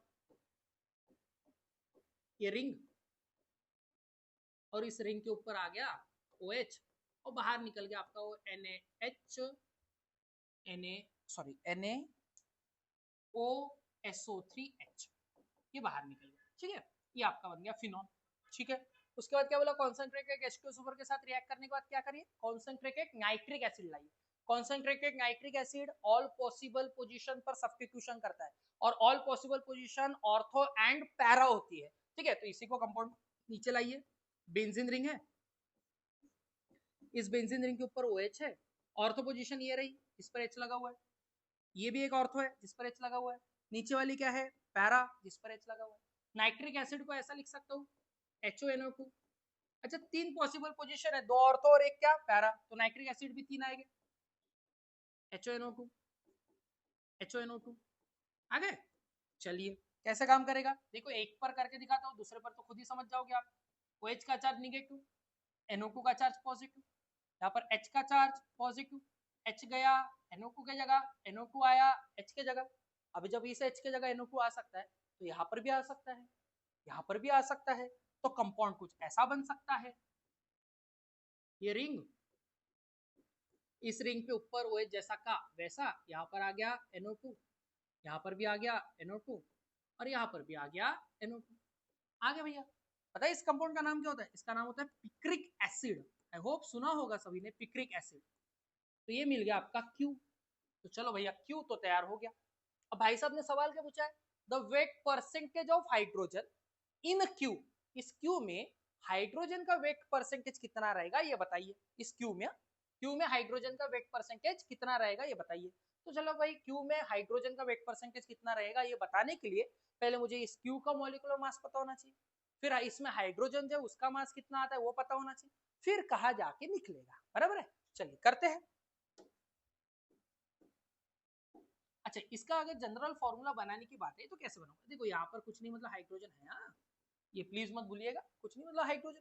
अच्छा कार्बन कितने, 1 2 3 4 5 6, 6 कार्बन हो गए भैया, 6 कार्बन है, ठीक है सर, बराबर है। तो अगर मैं मॉलिक्यूलर फॉर्मूला बनाता हूँ तो मैं तैयार कर लूंगा मॉलिक्यूलर फॉर्मूला, है ना, साथ में 6 कार्बन है, चलो।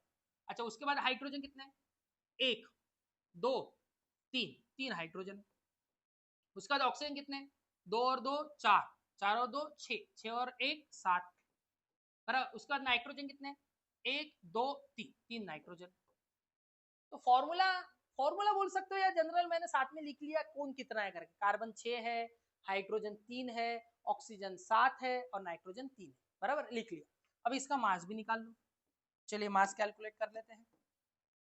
6 क्या कार्बन, +3 क्या हाइड्रोजन, +7 क्या ऑक्सीजन, +3 क्या नाइट्रोजन।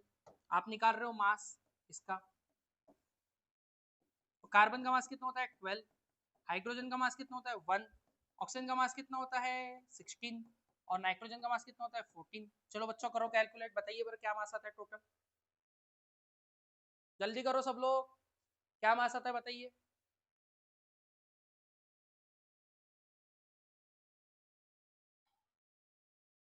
ये तो 72 हो गया, ये 3 हो गया, है ना, करो कैलकुलेट कर, हाइड्रोजन 3 है ये मत भूलिएगा।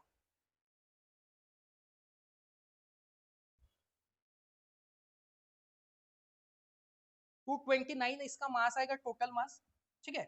चलिए भैया आप कैलकुलेट कर सकते हैं, घर पे कर लीजिएगा कैलकुलेट, अपन ज्यादा टाइम वेस्ट नहीं करेंगे उसमें। 229 ग्राम इसका मास आता है पर मोला बच्चों, किसका, ये क्यू का, मतलब मुझे मोलार मास मिल गया, क्या मिल गया भैया मुझे, मोलार मास मिल गया, किसका, क्यू का। कितना आया बच्चों 229। आपको क्या निकालना है परसेंटेज, किसके, हाइड्रोजन के, किसमें, क्यू में, percentage of hydrogen in compound Q. तो कैसे निकालेंगे बच्चों, कंपाउंड क्यू में mass of hydrogen in compound Q upon total molar mass of Q, या मोलार मास ऑफ क्यू भी लिखोगे तो भी चलेगा, मल्टीप्लाइड बाय क्या 100। अच्छा इस कंपाउंड में हाइड्रोजन कितना था बच्चों, देखो हाइड्रोजन 3 थे तो मास कितना होगा हाइड्रोजन 3 ग्राम, बराबर है। मोलार मास कितना आ गया 229 मल्टीप्लाइड बाय क्या 100, तो मास परसेंटेज मिल जाएगी किसके हाइड्रोजन के। कैलकुलेट करिए बच्चों, जल्दी कैलकुलेट करो सब लोग।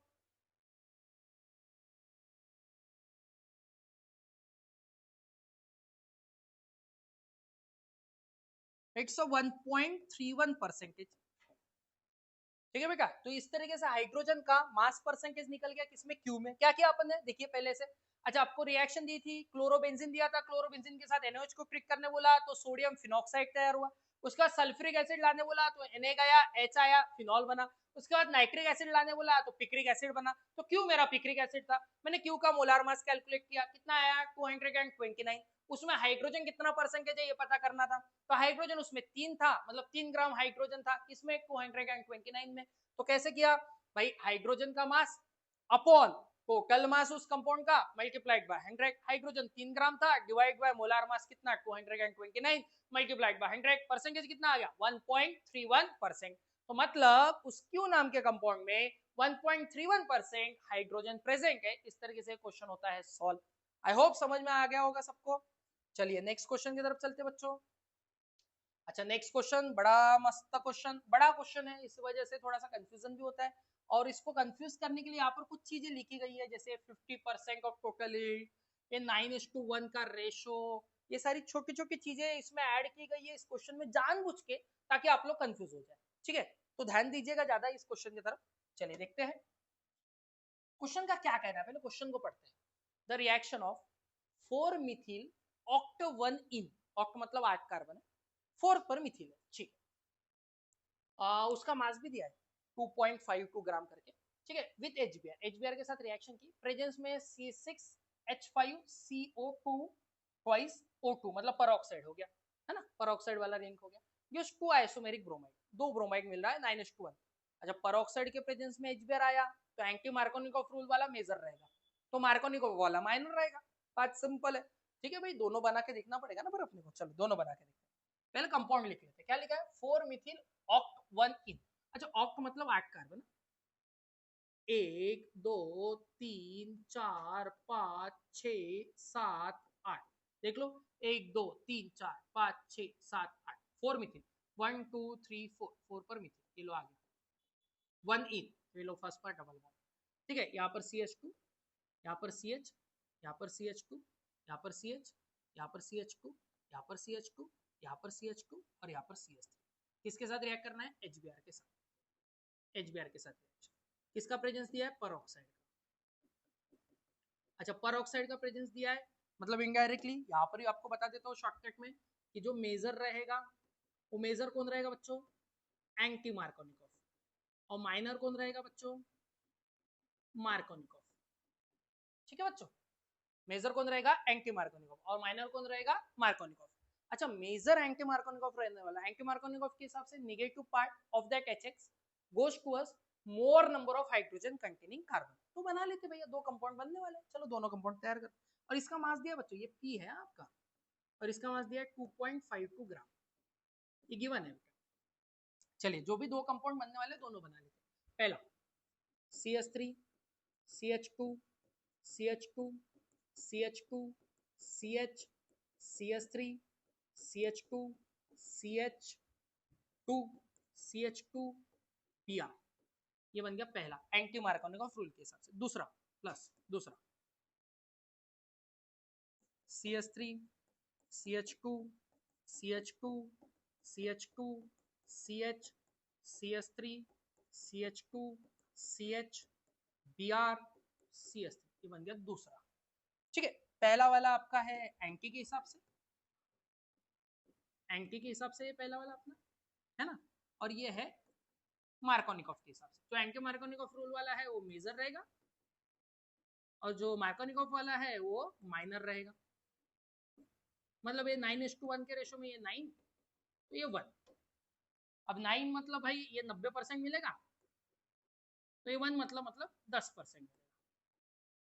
ठीक है भैया, चलो पहला काम खत्म। पहला क्या कहा, the reaction of 4 Mithil oct 1 in with HBr in the presence of peroxide gives the 2 isomeric halide in the ratio of 9:1, मिल गया 9:1 में, ठीक है। उसके बाद बोला with combined yield of 50% of this the entire amount of, अच्छे से पढ़िए यहीं पे खेल है, the entire amount of the primary alkyl bromide, कौन सा बाबा, प्राइमरी अल्किल ब्रोमाइड। तो ढूंढा तो पहले प्राइमरी कौन सा है, अच्छा ये हैलोजन, ये भी हैलोजन। अच्छा यहाँ पर इस हैलोजन के पास जो कार्बन है वो कार्बन डायरेक्टली अटैच एक ही कार्बन के साथ है, मतलब कौन सा होगा बच्चों, प्राइमरी। यहाँ पर भी हैलोजन के साथ जो कार्बन है वो कार्बन डायरेक्टली अटैच कितने कार्बन के साथ है, 2 के साथ, तो ये सेकेंडरी। तो प्राइमरी वाला तो भैया एंटी मार्कोनिकोव वाला है, उसी की रिएक्शन अपने को करना है। देखो the primary alkyl halide was reacted with an appropriate amount of diethyl amines followed by treatment with K2CO3। चलो इसी की रिएक्शन अपने को करना है, ठीक है। देखो कैसे रिएक्शन करेंगे, इसी प्राइमरी वाले को अपन लिखते हैं, स्लाइड बढ़ानी पड़ेगी, लो बढ़ गई। इसी प्राइमरी वाले को लिखना है, चलो लिखते हैं। तो क्या था, CH3 CH2 CH2 CH2 CH CH3, फिर 1 2 3 4 5 6 7 8, बराबर है, यही था, 8 कार्बन है, बराबर है, हाँ प्राइमरी वाला ही है, ठीक है। इसको किसके साथ रिएक्ट करने बोला उन्होंने, पढ़ो बरा, रिएक्ट विद डाइथिल अमाइन के साथ, ठीक है सर। अमाइन मतलब ऐसा, डाइथिल बोला मतलब सर इधर C2H5, सर इधर भी C2H5, ठीक है सर। डाइथिल अमाइन किसके प्रेजेंस में रिएक्ट करने बोला, पढ़िए पीछे चलते चलते चलते चलते, K2CO3 के प्रेजेंस में, किसके प्रेजेंस में, K2CO3 के प्रेजेंस में, ठीक है सर। हाँ, to give the non ionic product S in 100% yield, 100% yield में एक नॉन आयोनिक प्रोडक्ट मिलेगा S नाम का। चलो बना लेते ना, इजी है ना बनाना, कोई ज्यादा डिफिकल्ट नहीं। ये H है, ये Br है, ये HBr निकालो, मॉलिक्यूल को जोड़ दो, जोड़ दिया, जोड़ोगे तो कैसे कंपाउंड मिलेगा, देखिए CH3 CH2 CH2 CH2 CH CH3 CH2 CH2 CH2 N C2H5 C2H5 और बाहर क्या निकला बच्चों, HBr, हो गया। चलो ये मिल गया आपका कंपाउंड S नाम से आपको, तो S नाम का कंपाउंड अपने पास तैयार हो गया, ठीक है सर, हो गया तैयार। हाँ उसके बाद क्या बोला है sir, the mass in mg of S obtained is, ये जो S मिला है इसका मास क्या रहेगा, किसमें, mg में, मिलीग्राम्स में इसका मास क्या रहेगा, ये कैलकुलेट करना है, क्वेश्चन मार्क। आई होप अभी क्वेश्चन समझा होगा, क्वेश्चन बड़ा है भाई। वो क्वेश्चन ने क्या कहा कि पहले P दिया है, एक अल्किन दिया है, उसको HBr के साथ रिएक्ट किया, पेरोक्साइड के प्रेजेंस में 2 कंपाउंड मिले, एक एंटी के हिसाब से और एक M के हिसाब से, मतलब मार्कोनिकोव के हिसाब से। जो एंटी मार्कोनिकोव वाला है वो मेजर रहेगा, जो मार्कोनिकोव वाला है वो माइनर रहेगा। फिर वो जो प्राइमरी ब्रोमाइड है उसकी रिएक्शन आप किसके साथ करिए, डाइथिल अमाइन के साथ, आपको एक कंपाउंड मिलेगा S, उस S का मास क्या रहेगा ये बताइए, ऐसा सवाल है। चलो करते हैं सवाल, वैसे ज्यादा डिफिकल्ट नहीं, इजी है, ठीक है, देखते हैं कैसे करना, इतना तो समझ गया सबको, है ना, बढ़ते आगे। अच्छा मुझे एक बात बताइए, जो प्राइमरी वाला लिया है हमने, ये वाला जिसके साथ हमने रिएक्ट कर कर S बनाया है, ये कितना है एंटी मार्कोनिक, कितना परसेंटेज, 90% बराबर है, और उसने कितना परसेंट यील्ड बोला है, 50% यील्ड बोली है, कितना परसेंट यील्ड बोली है, 50%। मतलब भाई साहब का कहना ये है कि जो टोटल कंपाउंड है ना, मतलब जो रिएक्टेंट है P, उसका मास कितना है 2.52 ग्राम, इसका 50% ही लेना है, कितना परसेंटेज लेना है इसका, 50% ही लेना है आगे की रिएक्शन करने के लिए, मतलब 2.52 का सिर्फ 50% लेना है अगली रिएक्शन करने के लिए, ठीक है सर, लेते हैं, जैसा जैसा सवाल ने कहा है उसके हिसाब से चलते हैं। चलो भैया, तो P नाम का था सर, P नाम का हमारा रिएक्टेंट था, उसका मास कितना दिया था सर, उसका मास दिया था सर 2.52 ग्राम। क्वेश्चन के हिसाब से बोला है इसका कितना लो, सिर्फ 50% लो रिएक्शन करने के लिए, तो भाई इसका 50% कितना बनेगा, देखिए बरा, 2.52 का 50% कितना हो जाएगा, आधा कर दो उसको, आधा आधा, 1.26 समथिंग होगा, बराबर है, 1.26 होगा 50%, मतलब इनडायरेक्टली गिवन मास हो गया अपने पास, गिवन मास ऑफ क्या बच्चों, P कितना 1.26 ग्राम, सर क्यों इसको गिवन मास बोला? अरे बाबा 50% लेने बोला है ना, ये तो टोटल था 2.52, इसका कितना ईल्ड लेना है? सिर्फ 50% लेना है। किसने बोला? क्वेश्चन ने बोला, कर लिया। अच्छा मोलार मास भी पता ही कर लो यार, मोलार मास ऑफ पी, चलो पता कर लेते मोलार मास पी का। चलो कैसे पता करेंगे? अरे बड़ा सिंपल है यार पता करना। कैसे सर? देखिए कार्बन ही तो गिनना है, गिनो पर कार्बन कितने हैं? 1 2 3 4 5 6 7 8 9, 9 कार्बन है, बराबर है। 9 क्या भैया? सर 9 कार्बन है, प्लस हाइड्रोजन कितने ये भी गिन लो। 3 + 2 5, 5 + 2 7, 7 + 2 9, 9 + 1 10, 10 + 3 13, 13 + 2 15, 15 + 1 16, 16 + 2 18, 18 हाइड्रोजन है,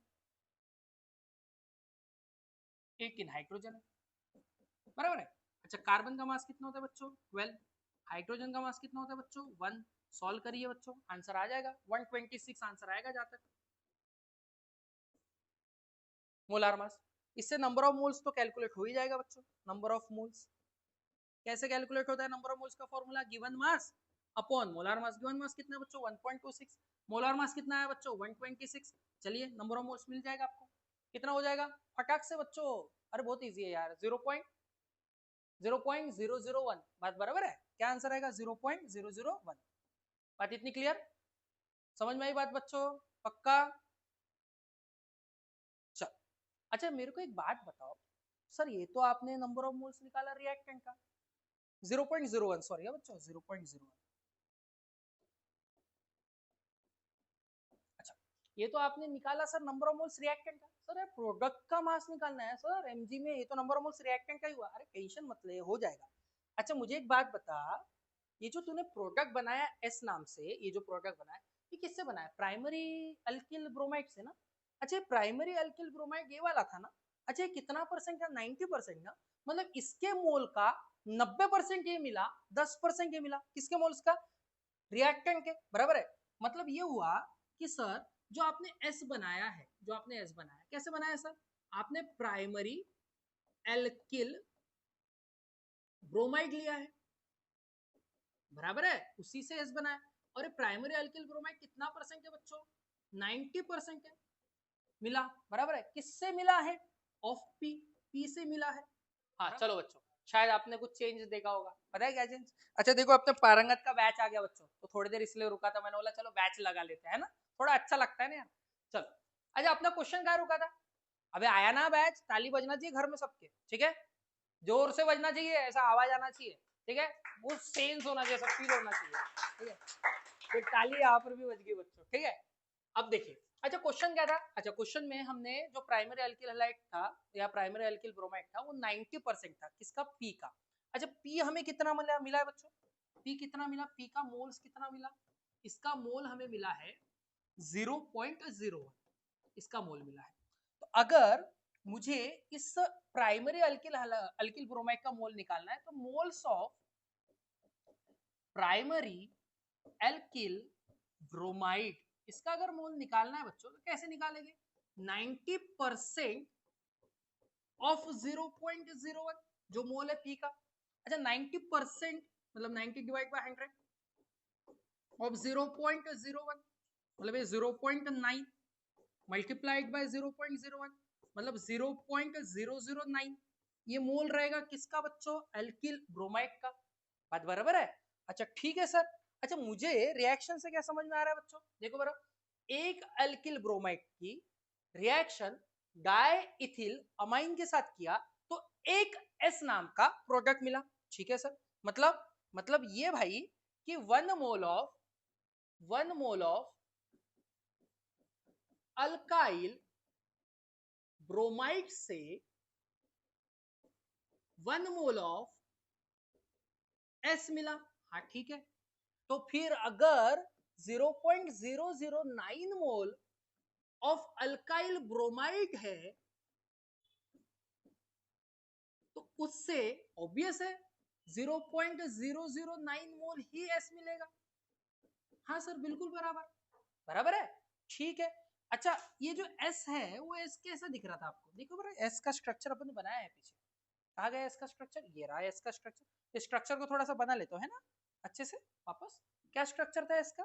CH3 CH2 CH2 CH2 CH CH3, फिर इधर CH2 CH2, कार्बन गिन लेते ना पापा, 1 2 3 4 5 6 7, इधर 8, CH2 C2H5 C2H5, 1 2 3 4 5 6 7 8, ठीक है, ये था यस, ये था सर आपका यस, ठीक है बच्चों, ये था यस। अच्छा, इसका मोलार मास निकाल सकते क्या बेटा अपन? हाँ बिल्कुल निकाल सकते सर। कैसे बेटा? मोलार मास निकालने के लिए जितने कार्बन है लिख लो। कितने कार्बन है भाई? देखो कार्बन 1 2 3 4 5 6 7 8 9 10, सॉरी फिर से गिनते 1 2 3 4 5 6 7 8 9, ठीक है। अच्छा इधर कितने? 2 और 2 4, 9 और 4 कितना हो गया? 13, 13 कार्बन है। हाइड्रोजन कितना है बच्चों? 3 + 2 5, 5 + 2 7, 7 + 2 9, 9 + 1 10, 10 + 3 13, 13 + 2 15, 15 + 2 17, 17 + 2 19, 19 + 5 5 10, मतलब 29। वैसे ही एक नाइट्रोजन है, तो कैसे? 13 कार्बन, तो कार्बन का मास 12 होता है बच्चों, हाइड्रोजन का मास 1 होता है बच्चों, और नाइट्रोजन का मास बच्चों 14 होता है। ठीक है, चलिए कैलकुलेट करिए, फटाक से आंसर निकालिए बच्चों, क्या मॉलिक्यूलर मास आएगा मुझे बताइए, जल्दी जल्दी करो कैलकुलेट। 199 इसका मॉलिक्यूलर मास आ रहा है बच्चों, ठीक है, ये आ गया मॉलिक्यूलर मास। अच्छा ठीक है सर। अच्छा मुझे एक बात बताइए, आपको एक फॉर्मूला पता है? सबको पता ही है वैसे वो फॉर्मूला, नंबर ऑफ मोल्स का, number of moles of S की मैं बात कर रहा हूँ, तो number of moles of S कैसे होगा बच्चों? Given mass of S upon molar mass of S, बराबर है। अच्छा मोलार मास इधर डिवीजन में, इधर आएगा तो मल्टीप्लिकेशन में, तो given mass of S is equal to number of moles multiplied by molar mass of S, बराबर है बच्चों। नंबर ऑफ मोल्स एस का कितना निकाला अपन ने? 0.009 मोल ऑफ अल्किल ब्रोमाइड के लिए एस का नंबर ऑफ मोल्स भी उतना ही था, कितना? 0.009, बराबर है। मोलार मास कितना निकाला? 199, बराबर है। इसके लिए गिवन मास कितना निकलेगा इसका, कैलकुलेट करिए बच्चों, चलो 1 पॉइंट समथिंग आएगा बच्चों, करो कैलकुलेट। 1.791 इसका आएगा बच्चों आंसर, पर ग्राम में है बच्चों, गिवन मास किस में आ गया? ग्राम में, पर हमें सवाल में मिलीग्राम में निकालने बोला है, तो मिलीग्राम में निकालने के लिए, इन mg में निकालने के लिए इसको बस मल्टीप्लाइड बाय क्या कर दोगे? 1000 कर दोगे, बराबर है। तो कितना हो जाएगा बच्चों? 1791 mg, ये आ गया बच्चों मास किसका? आपके एस का। गिवन मास किसका आ गया बच्चों? एस का। यही तो निकालना था। सवाल देखिए कहाँ से शुरू होकर कहाँ खत्म किया उन्होंने, एक बार फिर से आपको रिकॉल करवा दूं क्योंकि सवाल बहुत बड़ा था बच्चों, ठीक है, देखते हैं। अच्छा क्वेश्चन ने कहा था कि भैया 4 मिथिल ऑक्टोबनीन है, उसको रिएक्ट करिए किसके साथ? HBr के साथ। प्रेजेंस में रखिए क्या? परऑक्साइड। 9:1 के रेशो में दो प्रोडक्ट मिलेंगे। अगर प्रेजेंस में परऑक्साइड है तो एंटी मार्कोनिकॉफ रूल वाला प्रोडक्ट मेजर रहेगा और मार्कोनिकॉफ वाला माइनर रहेगा, तो एंटी वाला मेजर, मार्कोनिकॉफ वाला माइनर। 9:1 का रेशो मतलब 90% एंटी मार्कोनिकॉफ रूल और 10% मार्कोनिकॉफ रूल, बात बराबर है, ठीक है। उसके बाद इसमें जो प्राइमरी अल्किल हैलाइड है, कौन सा प्राइमरी अल्किल हैलाइड? एंटी वाला है, उसी की रिएक्शन करिए किसके साथ? डाई इथिल अमाइन के साथ। प्रेजेंस में देखिए K2CO3 लिखा भैया, प्रोडक्ट मिला, वो प्रोडक्ट का नाम रहेगा बच्चों S और उसी का मास mg में क्या आएगा ये बताइए, ऐसा सवाल था। और रिएक्शन में बोला था बच्चों, क्वेश्चन में बोला था कि ये जो रिएक्टेंट है उसका जो भी मास दिया उसके सिर्फ 50% मास को यूज करके रिएक्शन की गई है, तो मैंने उसका 50% मास कितना होगा ये निकाल लिया। अच्छा गिवन मास कितना था? 2.52, तो इसका 50% मतलब आधा, तो पी का गिवन मास कितना हो गया? 1.26, बराबर है। मोलार मास निकाला, मोलार मास आ गया 126, तो मोल्स आ गया बच्चों 0.01। अब इस 0.01 मोल ऑफ रिएक्टेंट से एक प्रोडक्ट मिला HBr के साथ, एक 90% मिला तो एक 10% मिला। प्राइमरी अल्किल हैलाइड वाला कौन है? 90% वाला, तो इसका 90% वाला अगर निकालूंगा तो 90% इसका कितना आएगा? 0.009। अकॉर्डिंग टू द क्वेश्चन हमने देखा कि 1 मोल ऑफ अल्किल हैलाइड से 1 मोल ऑफ एस मिल रहा है, तो 0.009 मोल ऑफ अल्किल ब्रोमाइड से ऑब्वियसली 0.009 मोल ऑफ एस मिलेगा बच्चों। हाँ ठीक है सर, मतलब एस का भी मोल्स मिल गया। उसके बाद इसका मोलार मास निकाल दिया, फॉर्मूला है number of moles equal to given mass upon molar mass. Molar mass को इधर लगा दिया तो गिवन मास का फॉर्मूला मिल गया, number of moles multiplied by molar mass. Number of moles आया कितना 0.009 और मोलार मास कितना आ गया 199, 1.791 ग्राम मास आ गया बच्चों।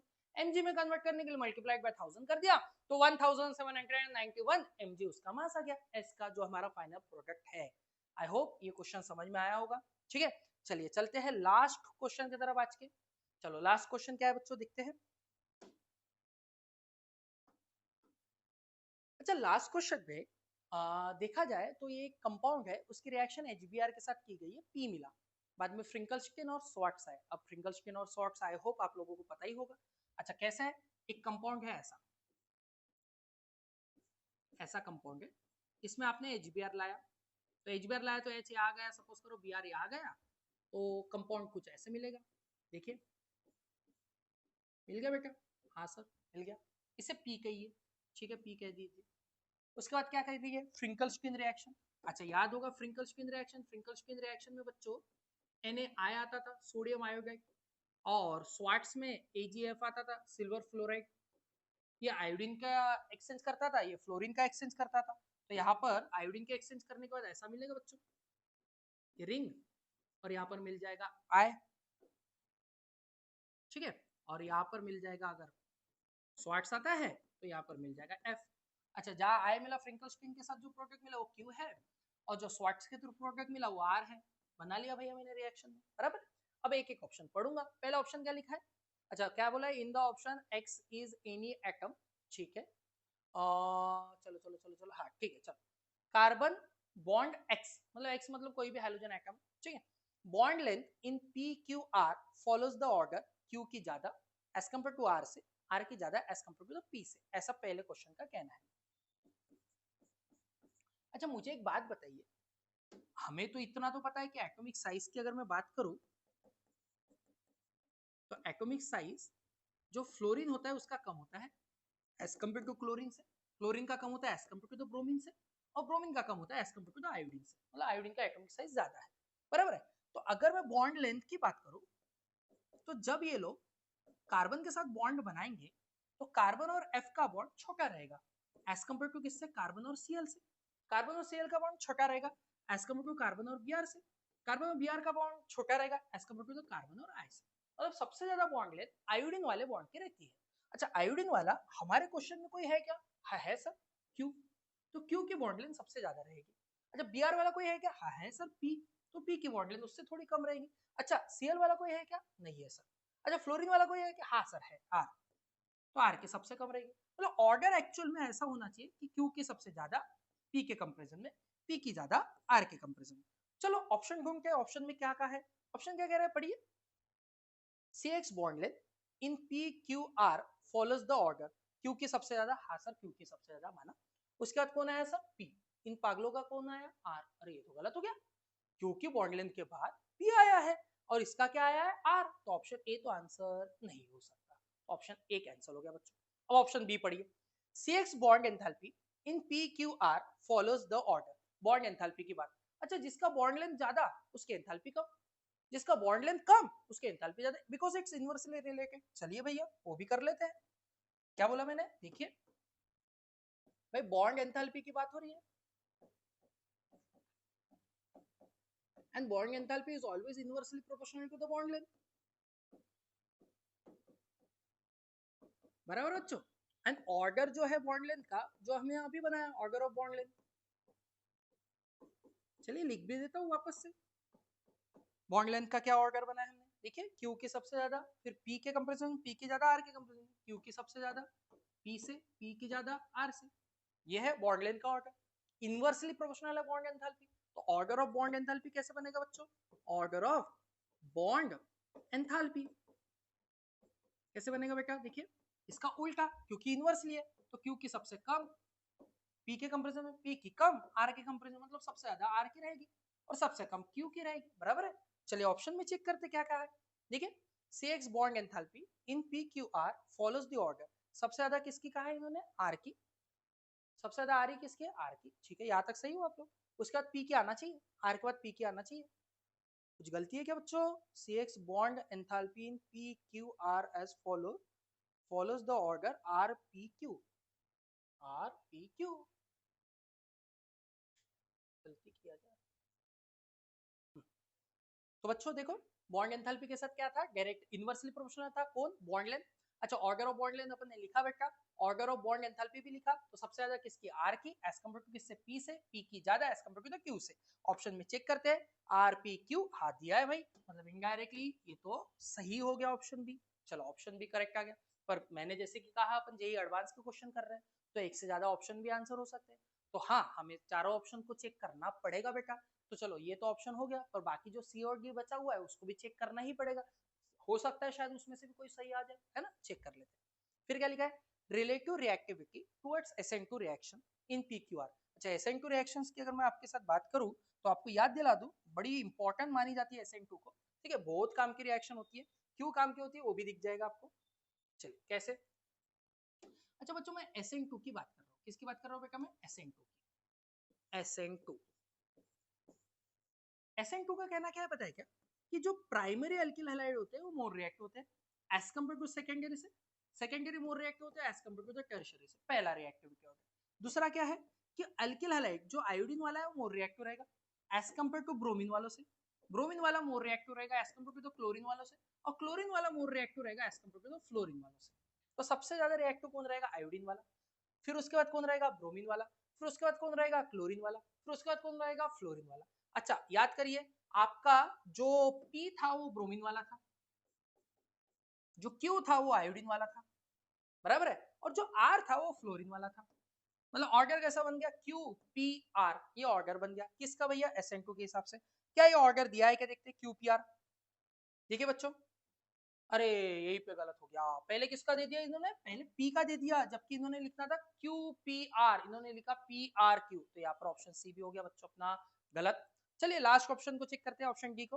pKa वैल्यू की बात कर रहे हैं of the conjugate acid of the living groups in PQR follows the order RQP, ऐसा ऑर्डर रहेगा बोलते हैं। अच्छा pKa वैल्यू की बात हो रही है, अच्छा pKa वैल्यू की अगर मैं बात बता दूं बच्चों, तो ये जो pKa वैल्यू होती है, अगर इसके क्वेश्चन को सॉल्व करना है तो आपको एक ट्रिक बताता हूँ, pK value is always inversely proportional to the acidic strength, is always inversely proportional to the acidic strength.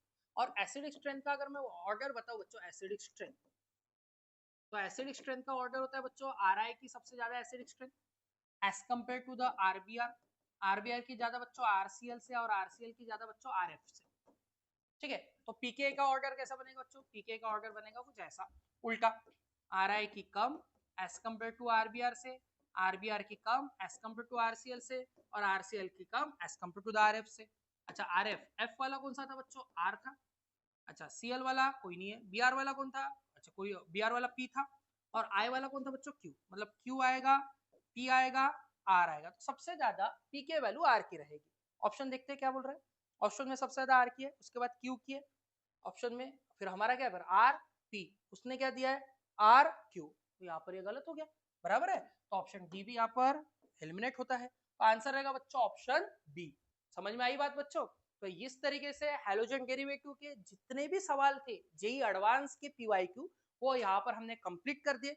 I hope आपको समझ में आया होगा, और अगर इसके बाद हम और सीरीज में इस पर्टिकुलर जेई एडवांस के सीरीज में इसके बाद के भी कुछ चैप्टर्स जो पीवाईक्यूज हम लेने वाले जेई एडवांस के, जैसे इसके बाद हमारा अल्कोहल फिनॉल का वीडियो आएगा, और नंबर ऑफ ऐसे सीरीज चलते रहेगी बच्चों, तो उसके लिए सब्सक्राइब करना ना भूलिए चैनल को। जय हिंद जय भारत।